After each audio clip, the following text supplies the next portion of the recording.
Call to order at 7:02. First, we're going to read the land acknowledgement. The City of Albany recognizes that we occupy the land originally protected by the Confederated Villages of Lishan. We acknowledge the genocide that took place on these lands and must make strides to repay the moral debt owed to this indigenous people, specifically the Albany tribe. We thank them for their contributions, which have transformed our community and will continue to bring forth growth and unity. The City of Albany commits to sustaining ongoing relationships with the tribe and together build a better future for all that now make this their home.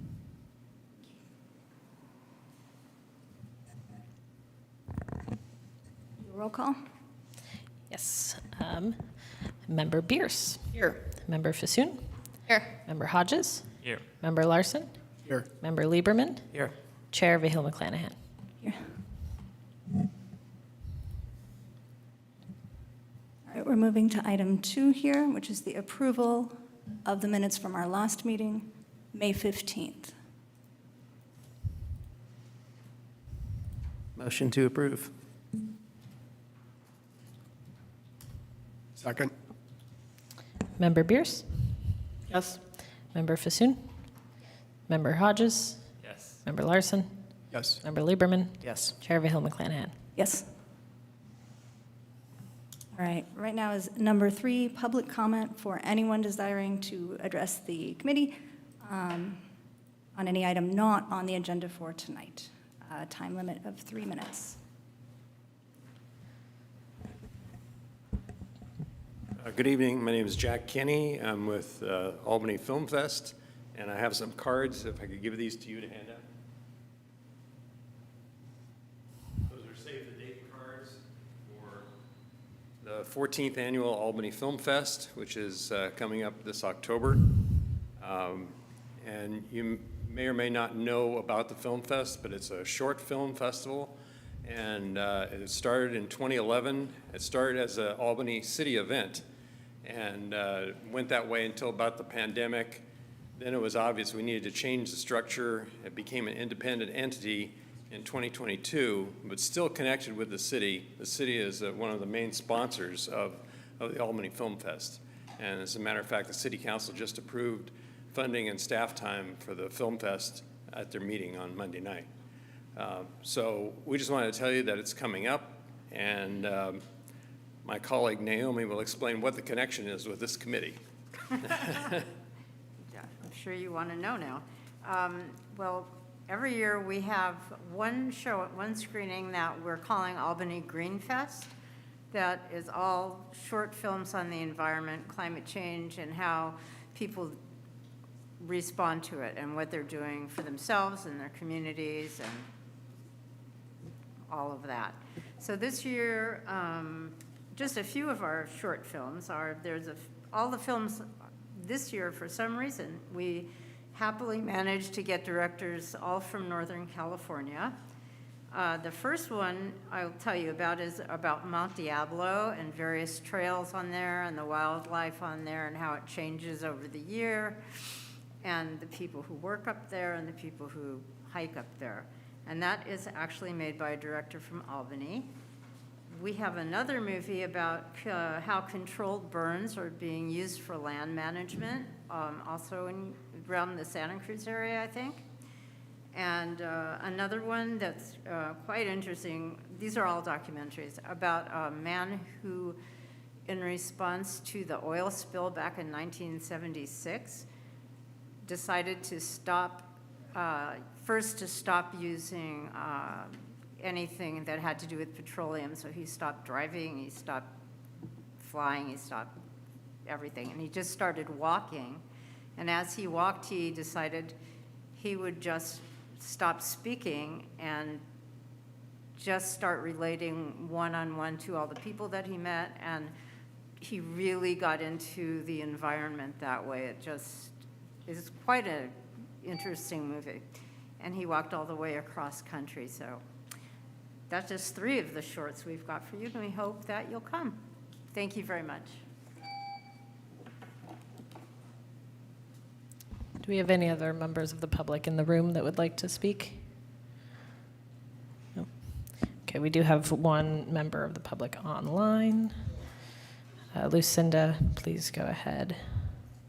Hi, good afternoon, good evening. I missed having the meeting last month, so I am appreciating the meeting, especially tonight. I did want to again express concern about the Climate Action Committee not being part of the city's decision to purchase a gas parking enforcement vehicle. I know this was discussed briefly at the May meeting, but I did want to express again concern and urge the committee to look into this further and do whatever can be done to make sure that the Climate Action Committee can weigh in on decisions like this.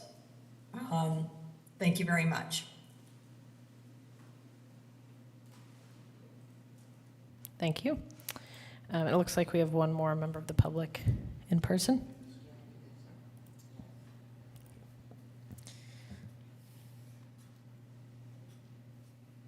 Hello, how's everyone this evening? My name is Anita, and I'm in from Oakland City Council.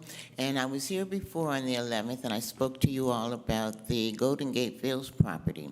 Well, I found out that I have to do Berkeley City Council as well, because you guys are borderline, right where Golden Gate Fields is. And I brought you the last meetings, which was last night, of Oakland City Council. I was wondering if someone could take copies of it so you have a copy to disperse around to yourselves. And because I only have one copy, and it's regarding the DOPS, economical redevelopment plan that Oakland is doing, and the suggestions that I've spoken to you about with the estuary, not the estuary, but the longshoresmen, the Port of Oakland. They've adopted it. Oakland has adopted it, and we're going to be doing a lot of redevelopment. I thought you'd be interested, so I brought the agenda meeting notes, and I was wondering, is there a way that I can make copies of it so that you'd have a copy of yours? Or I can send it to you through the mail. Yeah, I would recommend if you could send a digital copy to the Climate Action Committee email address, which we can share with you. Okay. That would be the easiest way. Okay, great. I'm not going to stay. I just wanted to get this message through to you. Thank you. Do you need my speaker?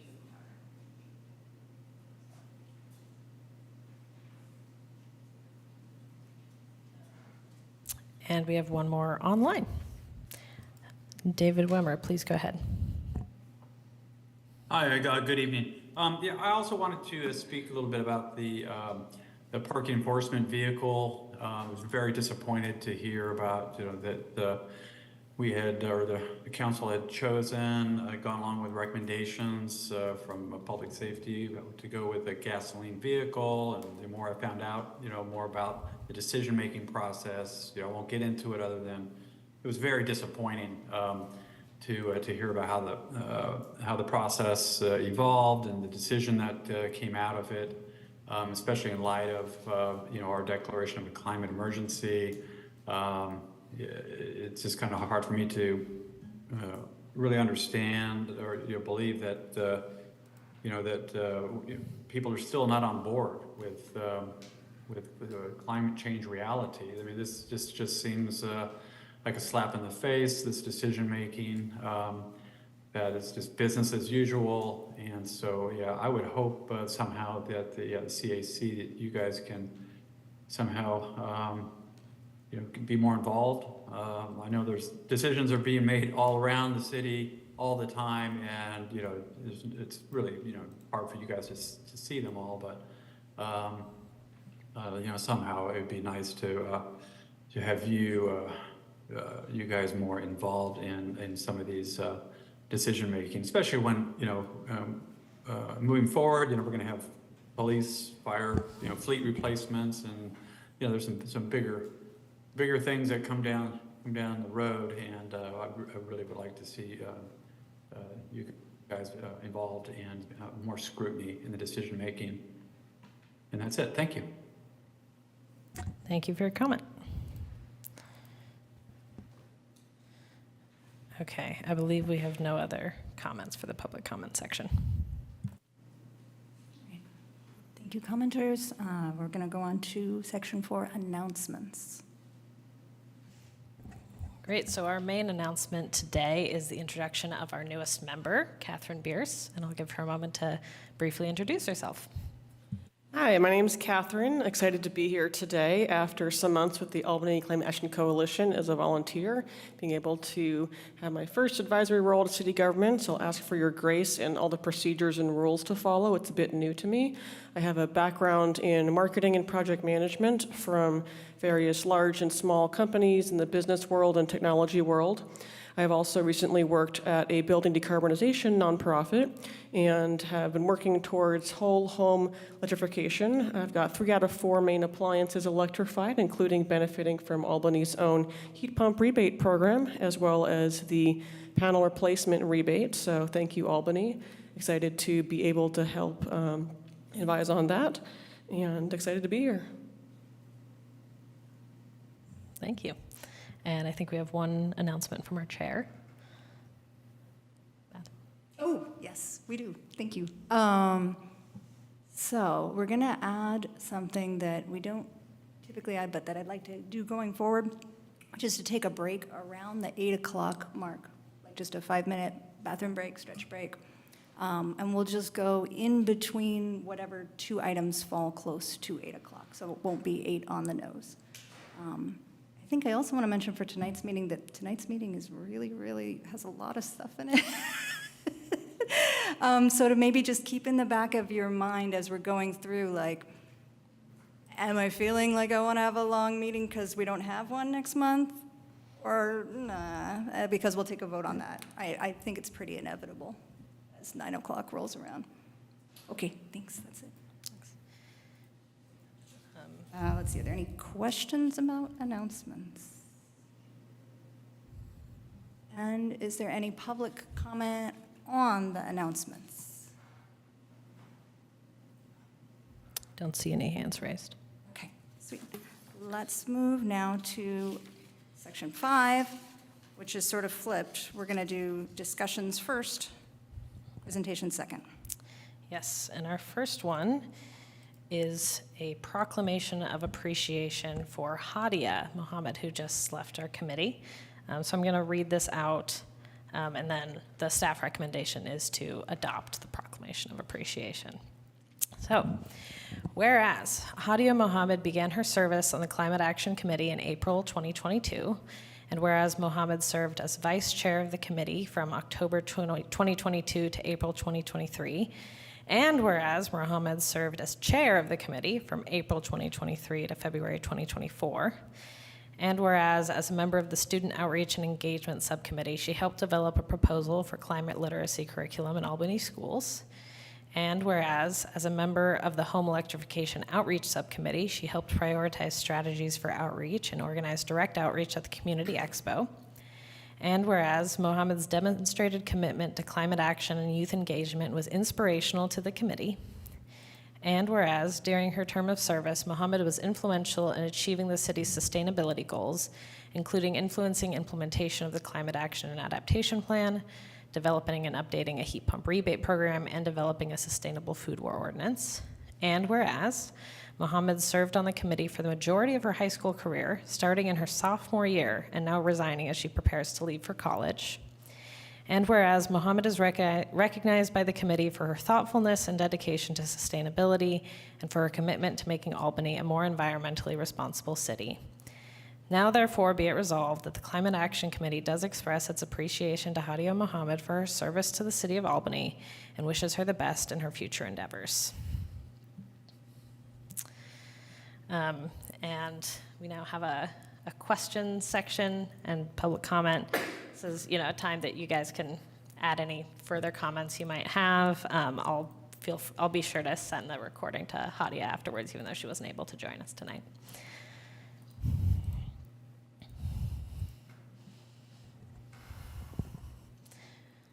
If you don't have questions, we can move to public comment and then a little discussion.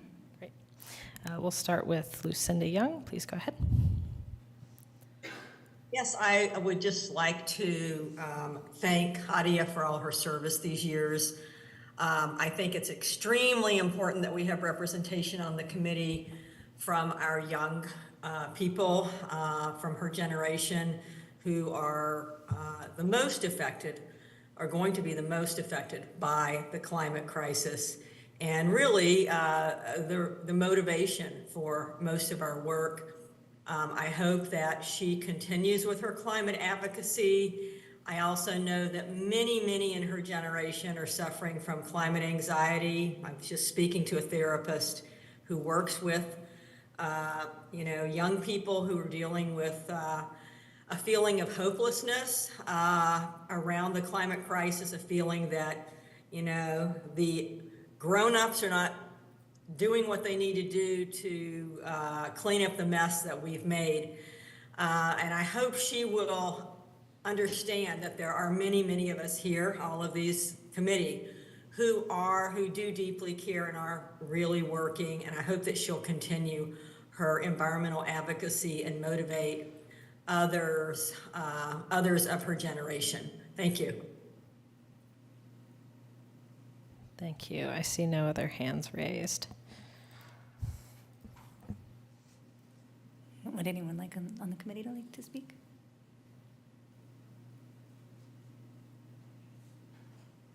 I appreciate you for putting together the proclamation, and of course I support everything in it. It's great. Really was inspired by watching her in the committee. Yeah, it was really great to have, like Lucinda said, the younger generation on the committee and really showing the care and effort putting into it. So yeah, it's great to see the next generation picking that up. Yeah, I really appreciate you, Hadia. I feel like, she was chair the whole time that I've been here, and she set a very patient and thoughtful tone, which I think was much appreciated. Yeah, it's inspiring.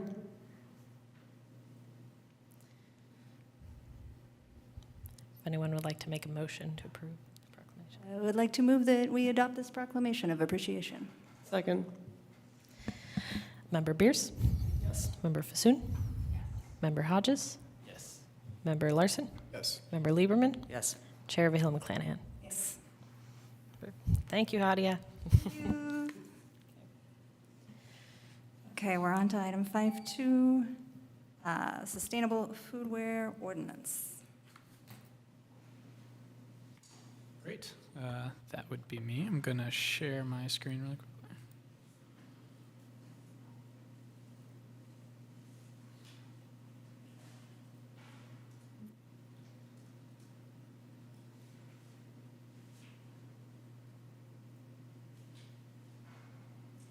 There we go. Great. Well, I'm very excited to be back here after the break. I have been working on the Sustainable Foodware Ordinance for the duration of my fellowship, and it's turned into a large project, but one that's been really rewarding. So I'm happy to be able to come here with some substance, an actual draft for you to review and hopefully accept. Let's kind of get into the previous updates. We obviously met in November and April. Had to go through a lot of background on the compostability, the limitations we were dealing with, the specific materials. We had some surveys with restaurants and reviewed different policy options based on different jurisdictions. And then we received direction from you all on pilot program priorities, your feelings on the different incentives or charges, and then wanting to engage with businesses. So that's kind of where we left off. Just a little reminder on the current and upcoming policy that's influencing this outside of our climate action plan that specifically requires for it. There's 1276, which is prohibiting single-use foodware accessories and condiment packages. 1383, which is just a larger, broader organic waste disposal. 1335 enacts stricter requirements for a lot of these packaging services. And then the largest one and the more relevant one is SB 54, which has gone through a comment period over the summer and really is targeted at single-use plastics with foodware, which is really exciting. And then just a brief background on how we're going to be addressing it, is contributing to a large portion of the landfill tonnage in Albany, which is effectively contributing to our emission stream. So this is like kind of connecting the dots in why we're trying to enact this. Yeah. And then here's a little refresher on the survey and pilot results. We've come back to you with the survey, but just as a reminder, plastic was overwhelmingly the most used material, compostable plastics, and then fiber-based compostables were the second most. Restaurants really just wanted education on what was getting composted, what was cost-effective, if they were purchasing stuff that they didn't have to.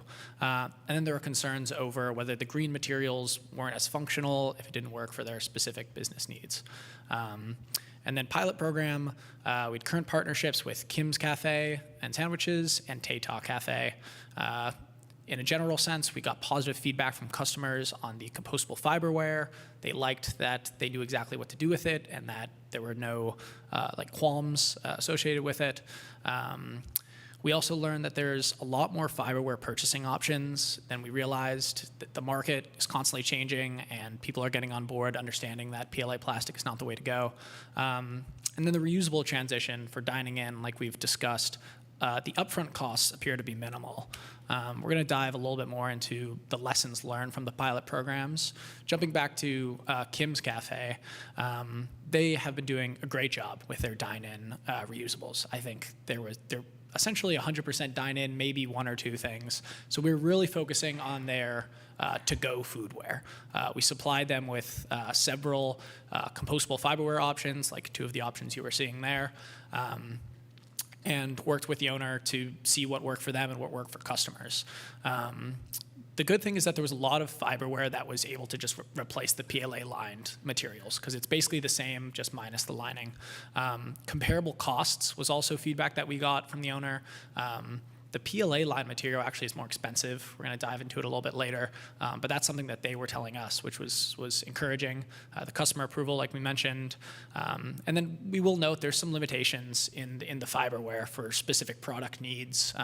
With soups or liquids, it isn't as durable, and so that's something that we're going to be including in a product exemption list. We'll talk about it a little later, but that is some feedback that we got.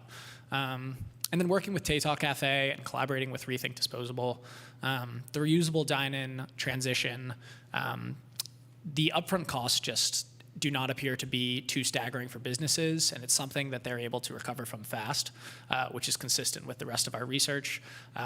This is still in the beginning phase. They're still working out the purchasing options, so we hope to provide some feedback on that pilot program later. This leads us into basically a summary of what the ordinance we brought to you all. First, touching on the dine-in requirement, we'd like to get to a point where all businesses are required to have 100% dine-in. It includes all of their dining materials. If they need foodware accessories, it's fine as long as it's made of the compliant natural fiberware like we talked about. For takeout, we also want to focus on promoting that fiberware and getting rid of any PLA or compostable plastics. And we're going to maintain a list of exempt products and update that regularly. The other piece of this is the accessories by request and cup charge. This was feedback that we got from you all to look into. Using a lot of the data and other jurisdictions and their feedback, charges are more effective in actually swaying waste and minimizing plastics. So we ended up going with a 25-cent charge for a disposable cup. And the main thing that I think is really important here is that it needs to be itemized. It needs to be broadcasted to the customer that they're getting charged because they also have the option to bring any type of reusable, and then they won't get charged. And then that's also going to be retained by the food vendor, which we've seen has a lot of support. The timeline of the ordinance is also really key here. This is something we've modeled after stop waste template as well as several other jurisdictions. Nothing is getting enforced within the first 12 months, and this is so that we can push an extensive education and outreach campaign. And then afterwards, that's when we have some type of fines, but we really want to emphasize assistance backed by the city. And then diving into some of the data on how this is going to be effective. The scale of impact from a waste reduction perspective should be incredible for Albany. Single-use plastics, as you all know, contribute to our waste stream. Reusable foodware products produce 85% less carbon than single-use over its lifetime. So that switch not only makes a difference immediately, but over the course of its entire lifetime. And then just actual pollution and waste into our community and into the Bay, that's something that we're trying to mitigate as well. We're going to dive into a little cost analysis of reusables, compostable fiberware. We had a lot of research and did some work with the pilot programs. In looking at reusables versus disposables, from our understanding, it's a no-brainer. Restaurants really save money after that initial purchasing. And this is even factoring in dishwashing costs and the initial purchasing of reusables. This is just from one study. But it's worth noting there's also plenty of other incentives and support systems out there that are even making this initial burden, like on Tata Cafe, easier for them, because that was covered by Rethink Disposable. So they've paid nothing, and they'll be saving however money it costs to purchase those disposables. Looking at compostable fiberware, like I mentioned before, the compostable plastic, which a lot of people were purchasing and thought was the eco-friendly, perfect in between, and doesn't work for Albany, is more expensive than traditional plastic in a lot of cases. And the fiberware is comparable prices and sometimes cheaper. There's also some discounts and funding available to purchase the sustainable takeout foodware.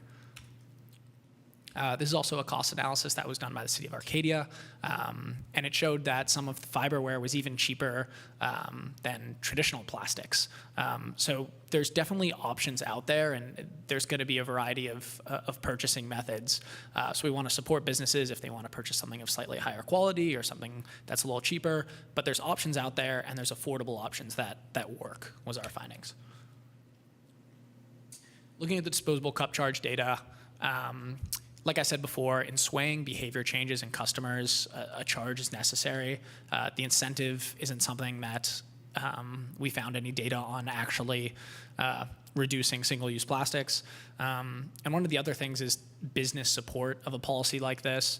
In a large study that was done in San Francisco, 71% of businesses supported it when they were accepting the amount.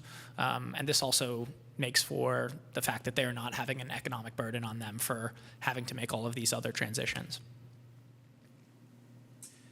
The kind of last piece of the support system that we see is from the city side of things. We want to have a Albany Sustainable Foodware program. We're still workshopping a name, but we really want to have a one-stop shop for all of this information. This would include the year-long education and outreach campaign. It'll have the product exemption list, which will be constantly updated, a purchasing guide. The County of Mateo has an excellent one of these, and it connects restaurants with compliant options, outreach materials and technical assistance, toolkits, and then also maybe some type of reusable support or reward program that's city funded. We haven't set aside a budget for that yet, but that's something that we could explore. Some of the collaboration efforts that are going to be supporting this effort, making it easier for businesses, Rethink Disposable. I know you're all familiar with them and from my rambling about them, but there's still a ton of funding available for Alameda County and for Albany specifically. So that's something that we want to stay in touch with. And then reusable to-go programs, definitely less of a acceptance or less of a popularity here, but there's a lot of money available. Deliver Zero, Foodware, and Okapi all have grants from Stop Waste that are available for businesses. And it's a pretty easy pitch in my mind. It's you try this out, it's fun for customers, you're reducing costs on disposables, and you're not paying anything. So this is something we really want to be forward about to businesses. This is kind of a good summary of the work that's gone into this and where we see it playing out. The initial research and policy review began in October. We've brought it to you 2 times before this. We've conducted business outreach. We held a foodware webinar that's going to be recorded and available online, met with the Chamber of Commerce, and then hopefully getting adopted and the enforcement a year later. Yeah. Going forward, and I guess what I'd like you all to keep in mind during our discussion, we recommend that this council or that council adopt the attached sustainable foodware ordinance, or that you recommend council to adopt it. We intend to bring it to a council study session in September. They have not been previewed on this, so obviously there's a lot of background, and we want to really be able to dive in to the research with them. And we will also work with restaurants and keep connecting them with resources and further develop the city support system campaign like we talked about. So that's kind of our stages. Another note, there was a couple of minor edits, I think, Katie, that you brought up in the actual draft of the ordinance that's already included. It was just forgetting the word compliant. So this is something that we could bring to council with a CAC recommendation and through you all's comments and support. So thank you so much. Appreciate it. Awesome. Thank you, Sutton. That was a great presentation. Anyone have any questions? I have a couple. So just want to clarify, the definition of disposable is compliant disposable. I saw that was omitted there, that's going to be included in the final version. Yeah, it was, so there's compliant disposable and then disposable. Okay, great. And those are the two distinctions. And the second clarifying question is around, are plastic bags included or exempt? And asking about this because people get takeout, typically has to come in a bag, and people bring their own bag, which is not very frequent, and wanted to know more about what's considered, quote, reusable plastic bags, which are sadly still plastic and also still a big problem in our waste stream. So curious about the plastic bag question. Yeah, that's definitely something we've been aware of. Albany is already under the plastic bag ban for the county. So the county has enacted the plastic bag ban. Unfortunately, there is that like loophole that there's slightly thicker plastic bags sometimes are exempt. Our ordinance isn't focusing particularly on that as it would apply to other businesses, and we don't have a way to see the economic effect of that right now. So ours was purely focused on foodware. That's something that I'm curious about exploring more, but we don't really touch upon that here. I guess a clarifying question is, would adding something about plastic bags delay the adoption of this, or is it something that should be pursued separately, you think, because it delays an adoption? If so? I don't think it would necessarily delay. If it's any larger changes to the draft, then it may delay. But in a case like this, it would be us bringing the draft with a couple of minor comments to CAC, or to council. Yeah, I can just expand on that a little bit. Any sort of minor additions or changes that the committee has that can be sort of like laid out quickly tonight can all be added into that recommendation to council. But if it's something more expansive that needs to be looked into more or fleshed out, then we would have to come back to the committee again. So that would be a delay in the process. Not to say one is wrong or right, but that's just sort of the scale of things. So if it's adding a sentence here or there or like a minor thing, that can be done within this meeting. But not the sort of larger scale stuff that needs to be revisited. So then, does adding a comment about plastic bags count as major or minor? Yeah, I think if it was something like, we want you to add in a line that says no plastic bags are allowed, like that's pretty simple. Sutton and I afterwards would do some analysis of that and decide on what our recommendation to council would be, but the committee could put that into a recommendation tonight if they wanted to. So. A question related to that. So I'm looking at the bit about the bags under takeout foodware regulations. And it says, and comply with regulations in the city's reusable bag ordinance. Is that basically the same as the county? Right. Yeah. So our city just basically mentioned that we are complying with the county's ban. So in a way, it's still mentioned. They're the same.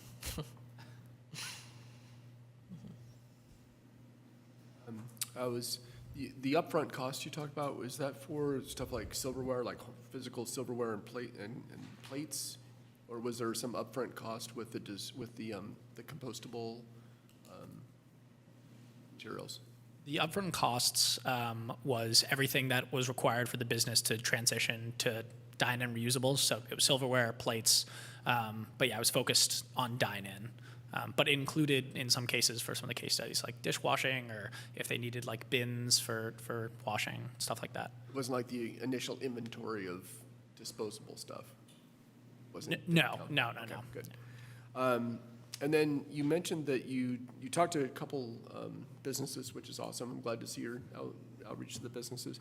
Was it Chamber of Commerce or the business community that you talked to? There was a little, The Chamber of Commerce, we presented to them and solicited feedback.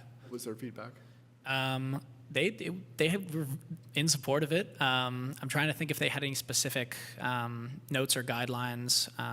They were in support of it. That's Yes, they were in support of it. There was no major red flags. They were really impressed with our business outreach, their understanding of businesses' attitudes towards this. They didn't see any major problems. They brought some like major events like the triathlon or Solano Stroll to our attention, which we were trying to work through. So we brainstormed a little bit with them, but it was overwhelming support. So Yeah, they had some thoughts about like support for businesses, but that's the main thing. glad to hear that it was. I mean, 2 is great, but having the support of the Chamber of Commerce is great too. So sound exemption for events, can you explain more about that? yeah, the events exemption is something that we want to be reviewing with, have staff review kind of on a case-by-case basis. We found that we were using Stop Waste's policy template, and they had a portion about large events. It wasn't something that we could find to be enforceable because there are businesses that would be coming into Albany that weren't permanent. For example, if there were food trucks coming in, we couldn't enforce policy on them when they're not permanently operating within Albany, and they don't have the means to do that, and they can't just kind of do this full transition within a month of signing a contract, for example. That doesn't mean that we don't really want to push reusables and minimize single-use disposables during these events. We wanted to have some type of language in there that requires them to encourage reusables when necessary. So when we're going to be organizing those events and when staff's working on it, we're going to look towards this ordinance, towards its resources, towards the reusable to-go programs that are available to try and to minimize that. One of the ones that I think is really cool is Our World, and it's a reusable cup company that works for large events, and they just replace all the cups that you're using at a concert or at a show. So we really want to put businesses in touch with that for events like that. A related question about the events. I noticed that the bit where it says large venues and events are not subject to this section is specifically with reference to the customer-provided cups, which makes a lot of sense because that would be prohibitively difficult. Are large venues and events subject to any of the other sections, like takeout foodware? They are not? You mean temporary large Yeah, events? we received a comment to our collective inbox about the Foodieland Night Market, which is, I think, by far the largest trash source of an event.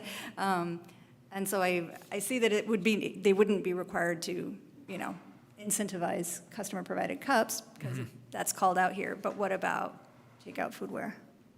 I don't think we have language that's focused on that. Michelle, maybe. Yeah, I think the intent was that large venues and events were exempt from the entire thing. The whole thing? Yeah, I think that ended up in that section sort of by mistake now that I'm looking at it. Okay. Yeah, because I think for pretty much every portion of this, we felt like we weren't going to be able to enforce any of the sections for large venues and events, at least right now. Okay. Well, I have one more question. So we received a comment, I think, in April, from someone who was on the Planning and Zoning Committee who brought up that idea in the first place. And he was saying that it could be a condition of permit approval for events. So did you guys kind of look into that? Yeah, we talked about that. It's something we could put into the paperwork, but when it comes down to the actual event itself and on the ground, that's not something we can really enforce. And so we could make them say they will, but we can't really force them to do it. And it also, I think for a lot of people that are putting on events, they would feel like it's just not something that they could require of their vendors. I think in particular, the issue is with food trucks where, they're going between jurisdictions every day. And so requiring them to kind of change up their whole operation for one event wouldn't be feasible. So that, unfortunately, that's kind of the conclusion we came to, that, if we put it in there, it wouldn't be really doing what it's supposed to. So we thought that it would make the most sense, like Sutton said, to lead with resources and encouragement, and hopefully down the line, especially as we get more kind of regional work going on, that it could be something that's feasible in the future. Thank you for explaining that. Yeah. I have a related question. Would the same carve-out apply to, say, food trucks that are permanently in Albany, like have a normal corner they're usually posted up on? No, so the ordinance would apply to food trucks that are operating regularly in Albany, just not for vendors at specific events.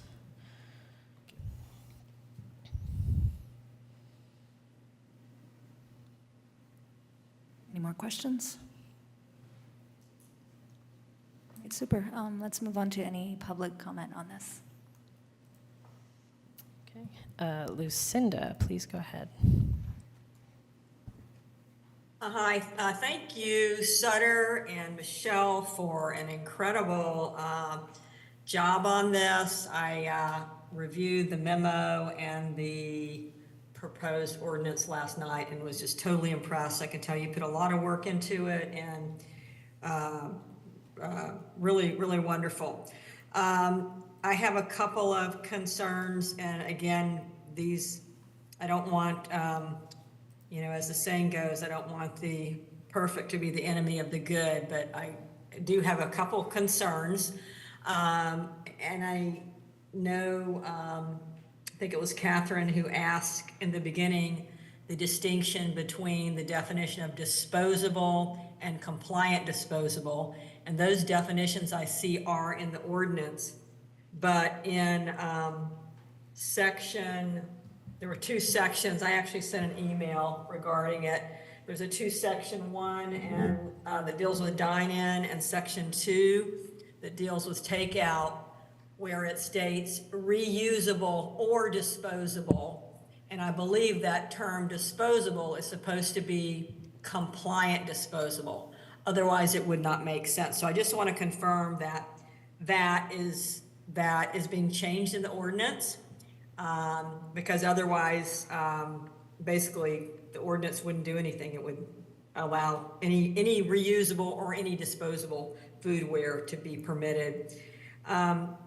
Another concern I have, as Catherine Bierce expressed, and I think someone else, plastic bags I see are widely used. The thick plastic bags are considered, quote, reusable bags, and they are widely used by restaurants in the Albany area, and they're a huge source of pollution. I do shoreline cleanup. They're all over the place. They're in our parks. They jam our recycling machines. They pollute our waterways, kill wildlife. So I would like to see that addressed. And I do also have a concern about the broad exemption for large events. And I understand the reasoning for it. At the same time, I've been to Foodie Land, Solano Stroll. Both of those events generate such a huge amount of waste, especially Foodie Land. And I think we have to kind of, balance that against the difficulty of having vendors comply. So, but overall, just a really terrific job on this, and I'm really looking forward to getting this implemented in our with our city council. Thank you. Thank you. And I can just quickly confirm that those two sections where it said disposable, it is supposed to say compliant disposable, and we will fix that. David Wemmer, please go ahead. Yeah, I'll jump on those accolades to you guys for the excellent work you've done. Obviously, a lot of work and efforts, and I think it really has paid off with some excellent results here to help us move forward in a positive fashion. I am going to. There's a couple of Albany residents who couldn't be here tonight, and they asked if I could read their comments into the record. So let me just jump in here. This is from Stephanie Regney. And in regards to the takeout foodware regulations section, line 4, her comment is, many restaurants in Albany are still using thin and thick plastic bags, although it is well known that these single-use plastics are rarely reused or recycled. They cannot be placed in a recycling bin, for example. Waste Management asks Albany residents to place them in the trash bin. Can we once and for all ban any type of plastic bags from all the businesses in Albany? SB 1053 and AB 2236 are pending bills that focus on reusable plastic bags for grocery stores, which is a great progress, but restaurants should be included as well. The next comment from Stephanie is, I would like to suggest that all the food vendors in Albany be required to display in a conspicuous location a sign that encourages their customers to bring their own bags and containers for takeout and leftovers as an effort to support single-use foodware waste reduction. Online vendors should do so on their website when their customers are placing an order. Okay, and then the other comments are from Amy Smollins.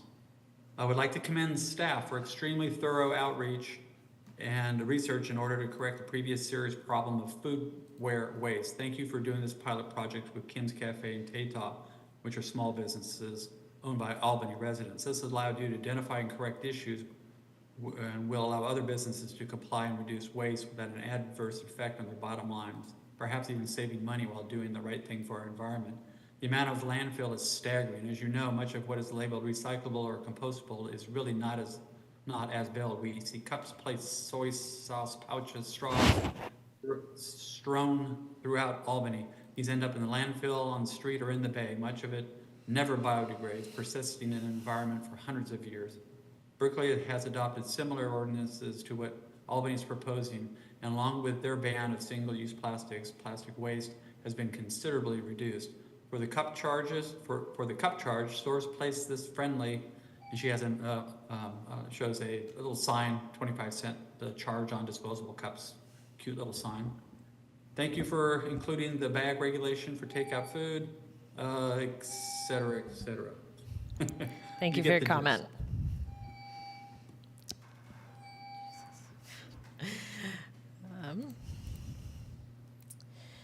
Nick Peterson, please go ahead.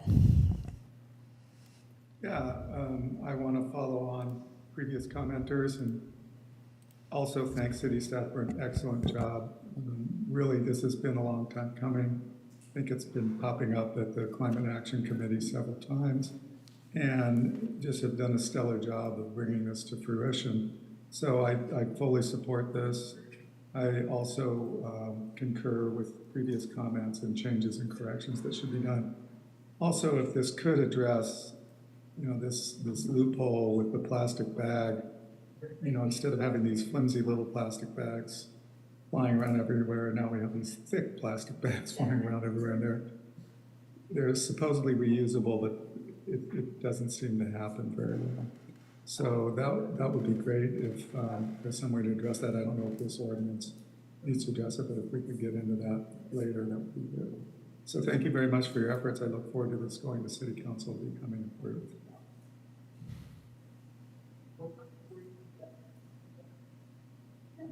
Thank you for your comments. I don't see any other hands raised. Okay, with that, we'll move on to discussion. I'd like to thank everybody for the hard work on this. It's super great to see progress here. And also wanted to comment that if we have to prioritize among the plastic bag ban and events, I think the plastic bag ban should be written into the ordinance, while the event support could be something that volunteers support. At some large corporate events, employee volunteers for big companies often serve as like a green guardian, where they stand next to the trash bins and show people which they can compost and what they can't. So maybe there's an opportunity to leverage local enthusiasm from volunteers like ACAC or other groups, the Rotary, whomever, to help with implementing reducing waste at events. Getting people to know about bringing in their own cup. People don't think about that much, so it could be part of the organizing, that's not the permit, the marketing of events, of a line for people to encourage the vendors or the event organizers to say, be sure to bring your own cup so you can help save the planet, or whatever the encouraging in the marketing of events here. So I think that would probably be easier to implement, to leverage enthusiasm, and also on the event marketing side of things, rather than have to deal with enforcement, which I know is a pain. Great. Yeah, first also wanted to echo huge thanks to both Michelle and Sutton for all this work. I was really impressed by the amount of how this all shaped together, the amount of outreach, all the thoughtful nuances in this ordinance. Like exemptions for equity reasons for the cup charge and things like that. So I could tell you guys really put a lot of detail into this. Let's see, for my thoughts on the plastic bag, I do think it's a really important item. I'd personally like to see this outside of this foodware ordinance and just tackle that head on in a separate ordinance for plastic bags, just because it's so much broader than food vendors itself. So that would be my personal preference to, work with what we've got here and tackle the bigger plastic item in another follow-up ordinance.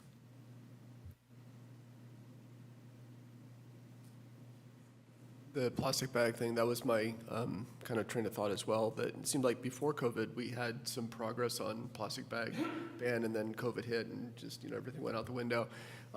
So I think, I totally agree that I would love to see, plastic bags, addressed, but I think that it's bigger than the takeout. So, if it's easy enough to, I just worry about, like targeting one specific group, and then, I think the plastic bag thing should be a citywide thing, and we tackle the restaurant disposables issue with this, and then keep the drum beating on the plastic bag ban. I don't know if I could do this, but I can do a little shout out for Gordo's. I got Gordo's burritos tonight, and they had a paper bag for the takeout. So it used to be plastic a couple years ago, but it's paper bag now. So I was like, sweet, all right, there you go. Good job, Gordo's. So, but Safeway's back to plastic bags. So, which of course I never use because I bring my own. But anyway. Really appreciate the work. I think this is a big step, and support what you've got on those two topics that I think are the ones that are sort of prickly. One is the plastic bags, and I know it's like I know how important operations are for a restaurant. I've worked in a number of restaurants, and they prepare like a lot of the takeout. You're ordering online or you're calling, and it just needs to be ready for you. It's hard to bring your own bag operationally because they just need to have your food all packaged up. But I do feel like there are some restaurants that do that with paper, that's fiber, it's compostable or recyclable. I know a lot of my own plastic waste on that level that is not recyclable plastic waste is generally those bags. Having a requirement that they put it in something that is a fiberware bag or box or some kind of container seems consistent with the other elements of this. And so I've been hearing some people saying maybe it should wait, and part of me feels like, I understand that because it does it treats restaurants differently than other institutions.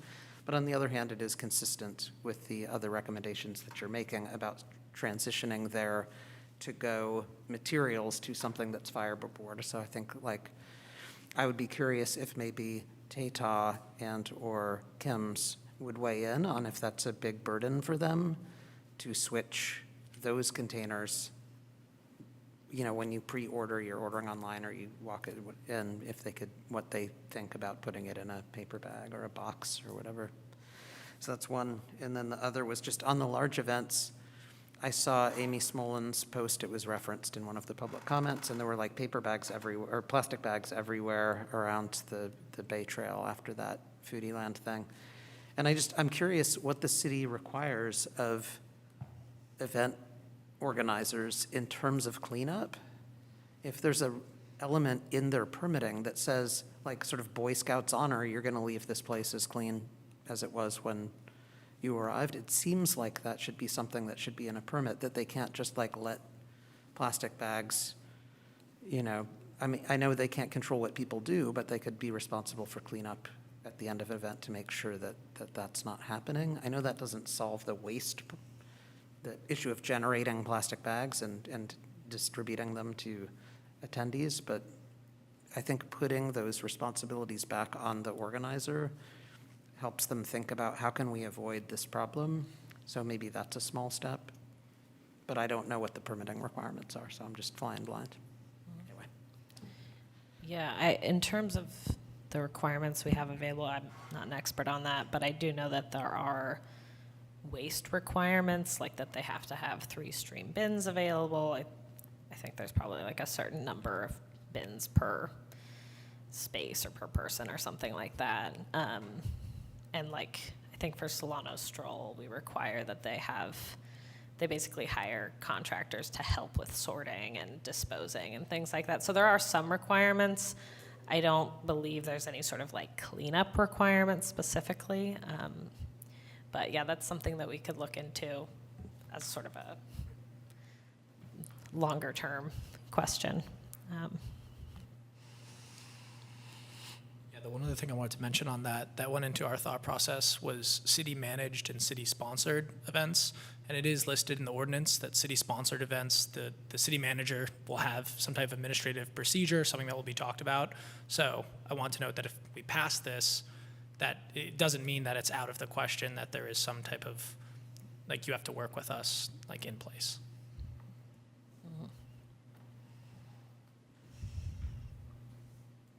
Those are the 2 topics that came up for me reading this as well, but this is great, and I think thank you, because I think it is going to make a really big difference, a palpable difference. I'm wondering with the bags if we could just simply remove the mention of the ostensibly reusable bags, so just strike the words and reusable bags.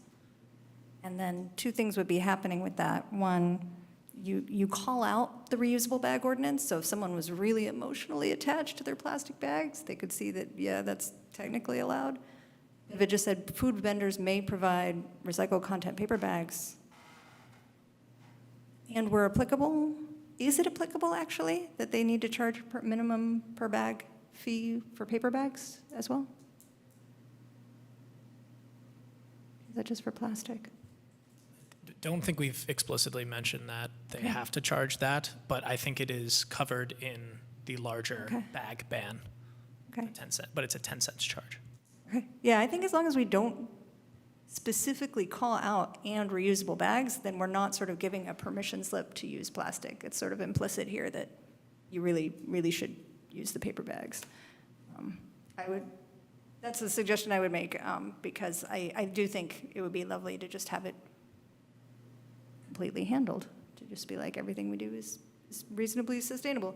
And I don't know, on the personal note, I've certainly patronized all kinds of food businesses, that do use paper bags without seemingly any trouble. So it's done. So it shouldn't be prohibitively difficult, I think. We already have exemptions in here for not just the large events, but also the soup containers and the hardship for businesses claiming a hardship. That's right. And the individuals who are on food stamps can have to pay the charge. There's already a couple other exemptions in this, so I think if we're trying to improve this and making something simple that's doable and minor, that striking that reusable bag piece around no plastic bags would be a big improvement. Yeah, and then, that's true, that would handily handle it if there were a hardship for someone. Okay. Yeah, and per the events, I mean, it kind of felt like when hearing that comment from the fellow from Planning and Zoning, like maybe this is something that we kind of nudge in their direction. Is that the committee that would change the conditions under which we approve an event? I don't know the answer to that question. I think it kind of depends. Okay. Yeah. I was going to call you up Jeff can read my mind. Good evening, I'm Jeff Bond, the Community Development Director. Yes, it is planning and zoning. And just a couple little pieces of information. First of all, Foodie Land is not coming back.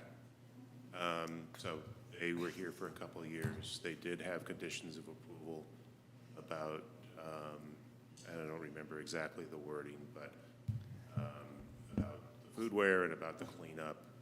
The challenge with these special events is it's all subcontracted out. Right. There's like one person that works for Foodie Land and everything else is subcontracted out.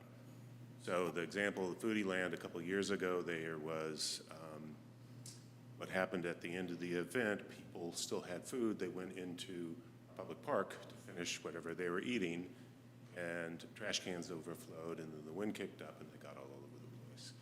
And the subcontractor from Stockton that was responsible for cleanup cleaned up Golden Gate Fields beautifully and left, and didn't go into the park to look around. So after that evening, that next morning, we fixed that. They were much better about that. But it was bad. No question about it, it was bad.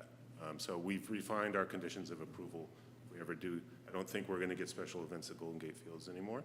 But if we were, conditions of approval have gotten a lot better because of that experience. And Solano Strolls somewhat along the same lines, that everything is subcontracted out. And the day of the event, it's awfully difficult to say to somebody who's paid the money to park their truck or set up their stand or whatever, what have you, that they have to go home. And in some ways, like the Solano Stroll, it's impossible because the roads are closed. We won't let them take their stuff out of there until 6 o'clock at night. So we try to communicate it. The event organizers try to communicate it in good faith, and we get pretty good compliance, but not perfect. Every year we try to get a little bit better. Thank you. That answers my question. Other discussion does everyone have?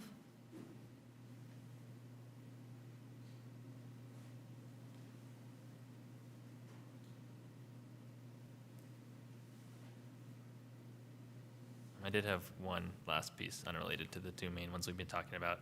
I just agreed with the public commenters about more visibility and I guess just customer education around that you can bring a reusable item. I know that's, I guess, state law. It's still unknown to many people.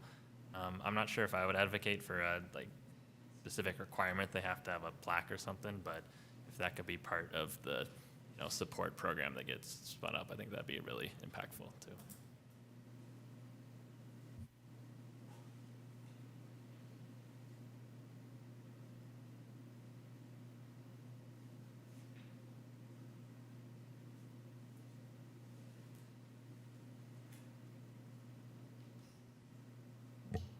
I move that we strike the word "and reusable bags" from the regulations and take out foodware section 2, and then I approve it with that, or I'd support it with that.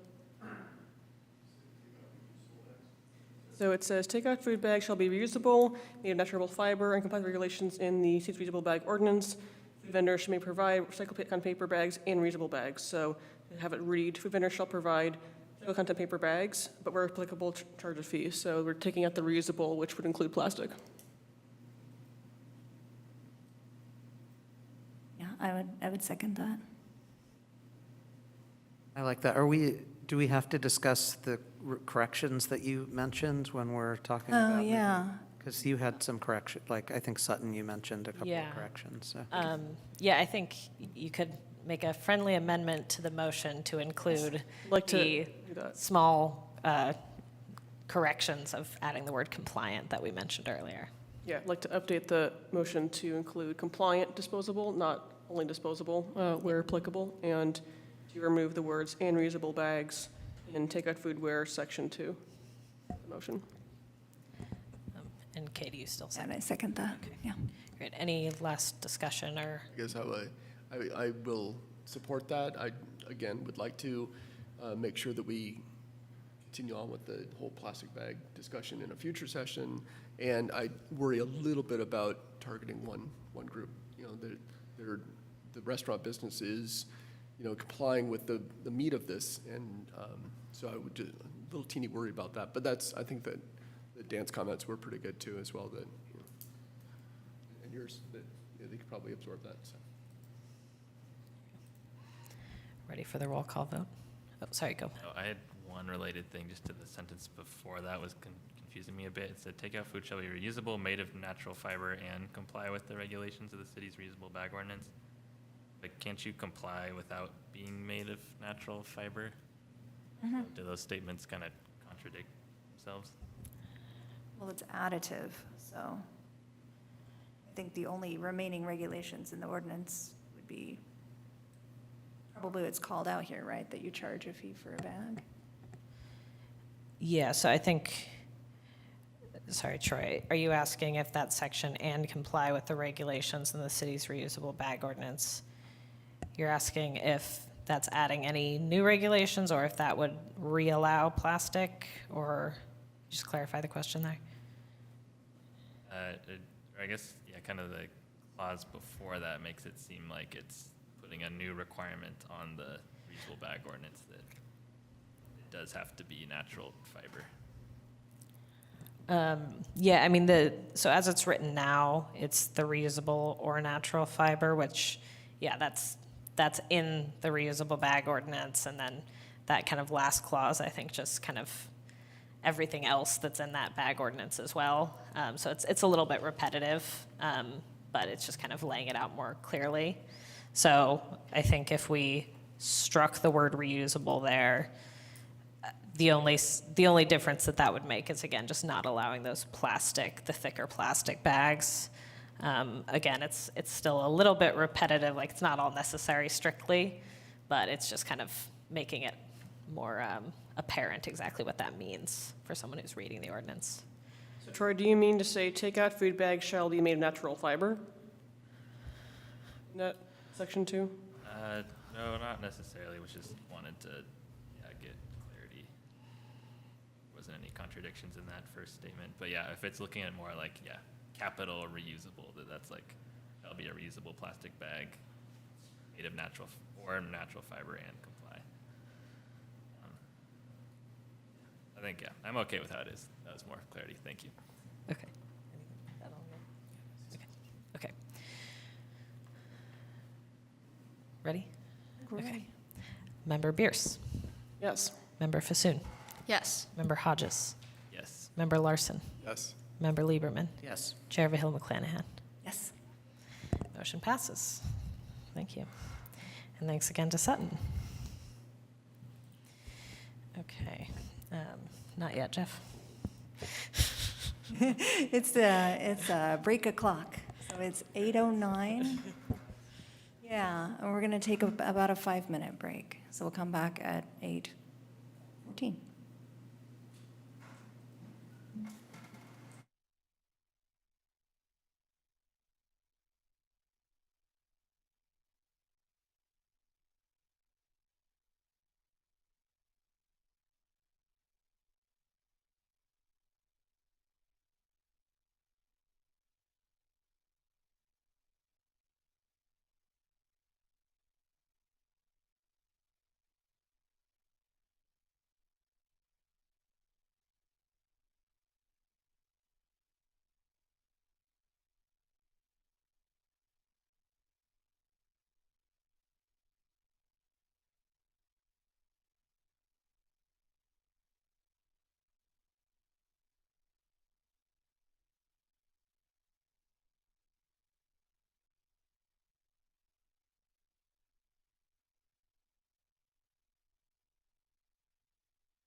Meeting with section 5.3. Oh, yeah, okay, that's a short one, right? Are you going to do that one? Yeah, so this, I don't have a presentation or anything, but as you know, we are working on getting consultants to help us with the outreach section of the gas line decommissioning project. We recently released an RFQ, or request for qualifications, and got multiple applicants. And so now we're heading into the phase where we're reviewing the applicants and going to be doing interviews and selecting an applicant. And so we just wanted one member of the committee to volunteer to kind of help with that process and provide input on the selection. So, you know, this is fairly informal, but basically if the committee wants to select one member, you guys can nominate each other or yourselves or sort of all come to a conclusion. But yeah, I just need to select one member of the committee to join us and provide input. We'll probably be doing those interviews mid-August is my guess, so you have to be around for that, but it shouldn't be a huge time commitment. Any questions? Is this something we need to take public comment on? We should open it up for comment, although we might want to do a shorter period of comment, maybe. Yeah, let's do that. Okay, so, wait, are there questions before we go to? I guess just one, yeah. What type of expertise in reviewing would be helpful this year? Yeah, it's a great question. You know, it's really focused on that outreach component of the project. So anyone who has experience in sort of public engagement and outreach would be useful. Or maybe if you have experience with sort of contracting and working with consultants, or just kind of a lot of interest in the project in particular, you know, decommissioning and electrification. I think any of those things would be useful. But, you know, it's not like there's a need for huge technical expertise. I might add to that, ideally it would be someone who's willing to who is already doing the home electrification outreach or is willing to talk to the subcommittee that does that would be helpful, just to work in unison. I was just wondering if you have a sense of how much time when you said not much time.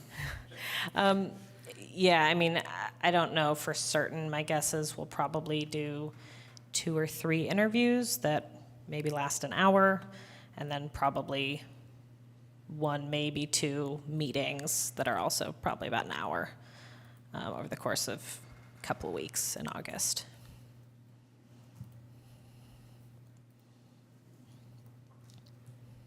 I want to comment that I know Dan has a marketing background and Katie's on the electrification subcommittee, so I'd like to nominate them.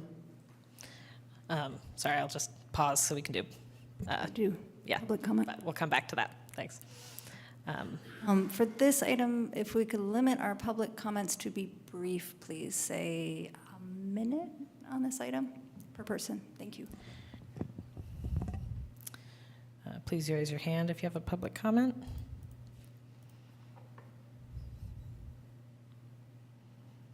Okay, I don't see any hands raised. Okay, now discussion of this item.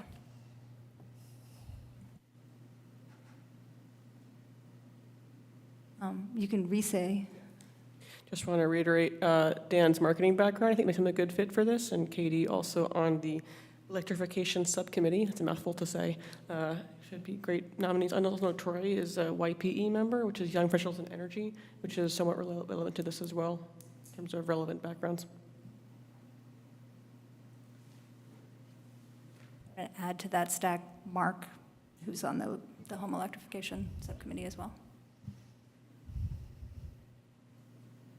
I'm sorry, I think I lost. Are we trying to identify the person and wrap that up today, or are we Yes. just getting nominations? Okay, I just wanted to. Yeah, so nominations and voting, it's all happening now. Got it. I do a lot of that work. I do outreach and marketing and evaluation of vendors and working with vendors, and I'm happy to do it if no one else wants to do it. I'm very happy if someone else wants to do it. but in the interest of time and offering to have that time available, that I think I can make that happen. I'm cool doing it unless anyone else has an interest in gaining that experience, and I would gladly have someone else do it.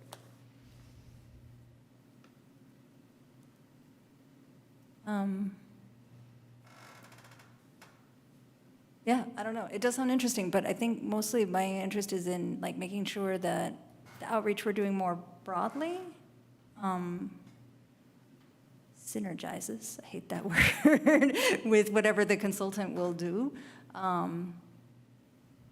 So do you think you would also have time to maybe check in with the subcommittee at some point in that process? I guess I should get a better understanding. Is discussing the scope of work part of this work scope, or is this just identifying who is qualified and at reasonable rates? And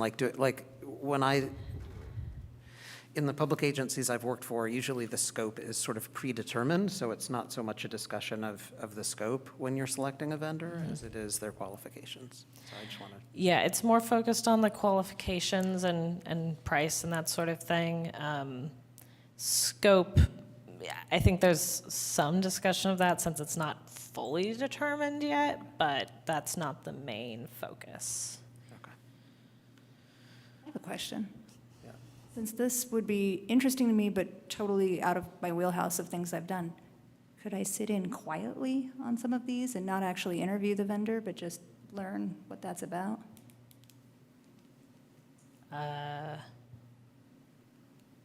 Guess, yeah.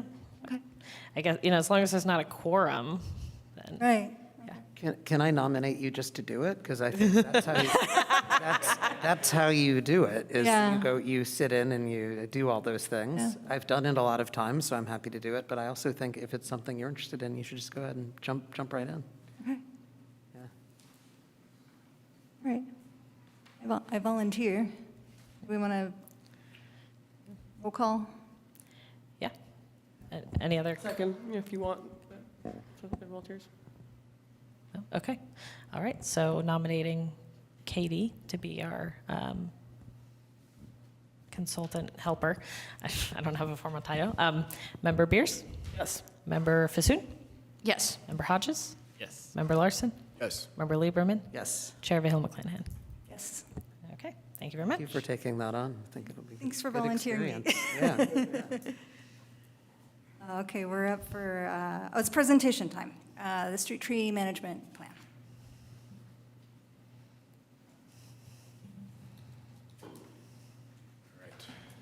Good evening again, Jeff Bond, the Community Development Director for the city. And as Michelle was bringing up my PowerPoint presentation, I probably did a little bit more PowerPoint than I should have given the amount of time this evening. So I'm going to kind of blow through this real quickly, and you can tell me to slow down or come back to something.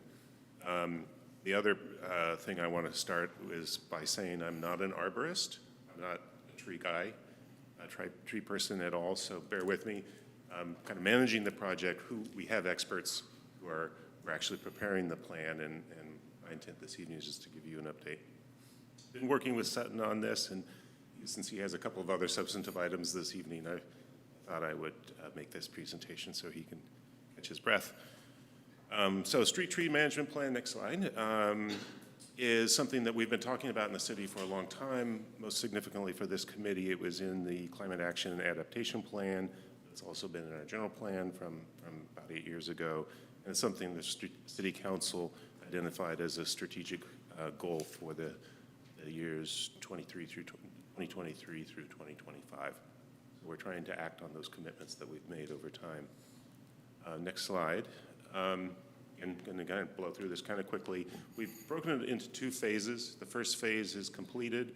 It's pretty interesting. It was basically a data collection phase where we hired a consultant to go out and look at every tree in the city, every street tree in the city, and prepare an inventory and catalog that in our GIS system that we use to manage all the rest of our infrastructure at the city. So that's now been completed. It was actually completed last spring. And I'd like to highlight a couple of things out of that inventory just because I think they're super interesting. And you can actually skip over the next slide and just go to the next one here. Yeah. First of all, there's a viewer on our webpage where you can go check it out, and you can see the information that's been collected. This is not a full, in-depth analysis of every single tree because there are 4,800 trees that they looked at. But they did look at them one by one. They measured them, they identified the species, and did a very superficial, it looks like it's in good shape or not in good shape. So 4,807 trees, 171 different species of trees. Next slide. A large percentage of them are in the good and fair category, 93% of them. Some of them are poor, and only 1% were identified as excellent or very good. We have some work to do, certainly. Next slide. With that inventory, our second phase consultant has been able to take that information and using some a software application called iTree, they were able to do some calculations about the tree canopy in the city. I thought this was kind of interesting. For the city as a whole, 19% of the city is covered by tree canopy, and of that 19%, 20% of it is street trees. So the bulk of trees in the city are private property or in our parks. The remaining other 81% of the city are either streets, roads, roofs, parking lots, or in some cases, I was a little surprised by this 12% bare ground, which I guess is probably some of our park space more than anything else. We don't have big open lawn areas in very many places. Next slide, please. This is just a brief screenshot of an example of what you can see if you use our online viewer to see an example of a tree. So there's a picture of the tree, there's an aerial photograph, and then some information on the left about the location and the species and so forth. Next slide. This slide is showing the breakdown of the size of different trees. And most of the trees in the city are pretty small. This is the diameter of the tree trunk at chest height. So more than 50% are in the 0 to 6 inch range of size, pretty small tree. And then as you can see here, the really big trees, there aren't a lot of them. The biggest tree at 30 inches, something like this, or even 25 inches, it's less than 10%. Part of the reason for that in the next slide is we don't have a lot of space to plant a tree and for it to thrive. Trees can only grow if they have the soil area and they get enough water to be successful. So as you can see here, nearly half of the street trees that we have are planted in tree wells that are 27 inches wide. I grew up in Sacramento. You go back to Sacramento, you big, beautiful trees all over the place, and in downtown and midtown Sacramento. But their streets and their tree wells are 4, 5, 6 feet wide all over the place. So there's a correlation between the size of the tree and the amount of room for the tree to be successfully grown. So we're going to work with what we have, right? Next slide, please. So we're now in phase 2. We've hired a different consulting firm. The first firm we hired specialized in those inventories. We hired a firm called Hort Science / Bartlett Consulting. They're based in Berkeley. They do a lot of this kind of work. They've also done some consulting work for the Public Works Department on individual tree assessments for some of our street trees when we have individual situations where we have to figure out what to do. They started work last September. They were contract. It was approved by council last September. We had a study session with the city council in October. We've begun work since then, plugging away. We've done a couple of things. It's not, to be perfectly candid with you, it's not going as quickly as I had hoped. It's not that anything is going wrong. It's just that everybody's busy. They fortunately have wrapped up some of their other projects and are putting more energy into this one, so I think we're going to see a little bit more momentum this summer and going into the fall. we're using the Parks, Recreation, and Open Space Commission as the primary venue for public engagement. Doing things like this here with this committee. We've also done, I've gone to the Transportation Commission, going to Planning and Zoning Commission. We were at the Community Expo in April, also done a community survey. And if you go to the next slide, I don't have the specific numbers at my fingertips on the survey results. We will have that in the draft report. But what we're taking away from the community survey and the important things to the community are the shading and aesthetics of trees. And the important concerns are sidewalk damage and block signage. So that's just a little bit of information we're getting from people. We'll more fully develop that as we get closer to forming policy choices. We may want to go back to the community with a new survey to say, okay, exactly, given a choice between this and that, how do you feel about it? But this was just kind of a high-level community survey that we wanted to get some preliminary ideas and just get people interested. And by asking them their opinion is sometimes a good thing to do. Next slide, please. So our last Parks, Recreation, and Open Space Commission meeting in, I guess it was May, the commission went through kind of word by word to discuss a vision statement and a mission statement. And I'd like to give you, that was in the memo I prepared for this meeting. I'm not going to try to read all this, but I can highlight, I think, some of the key words from that commission. And your feedback on this, I'm sure, would be appreciated by the commission as we refine this. The vision statement, the thing I think that they really wanted to focus on is to look at the vision of this as not just a tree, it's that social, environmental, economic, aesthetic, and community asset, to think of it beyond just a plant. Next slide, please. So in terms of the management of and the mission statement, again, a couple of phrases in here that I think were particularly important to the commission.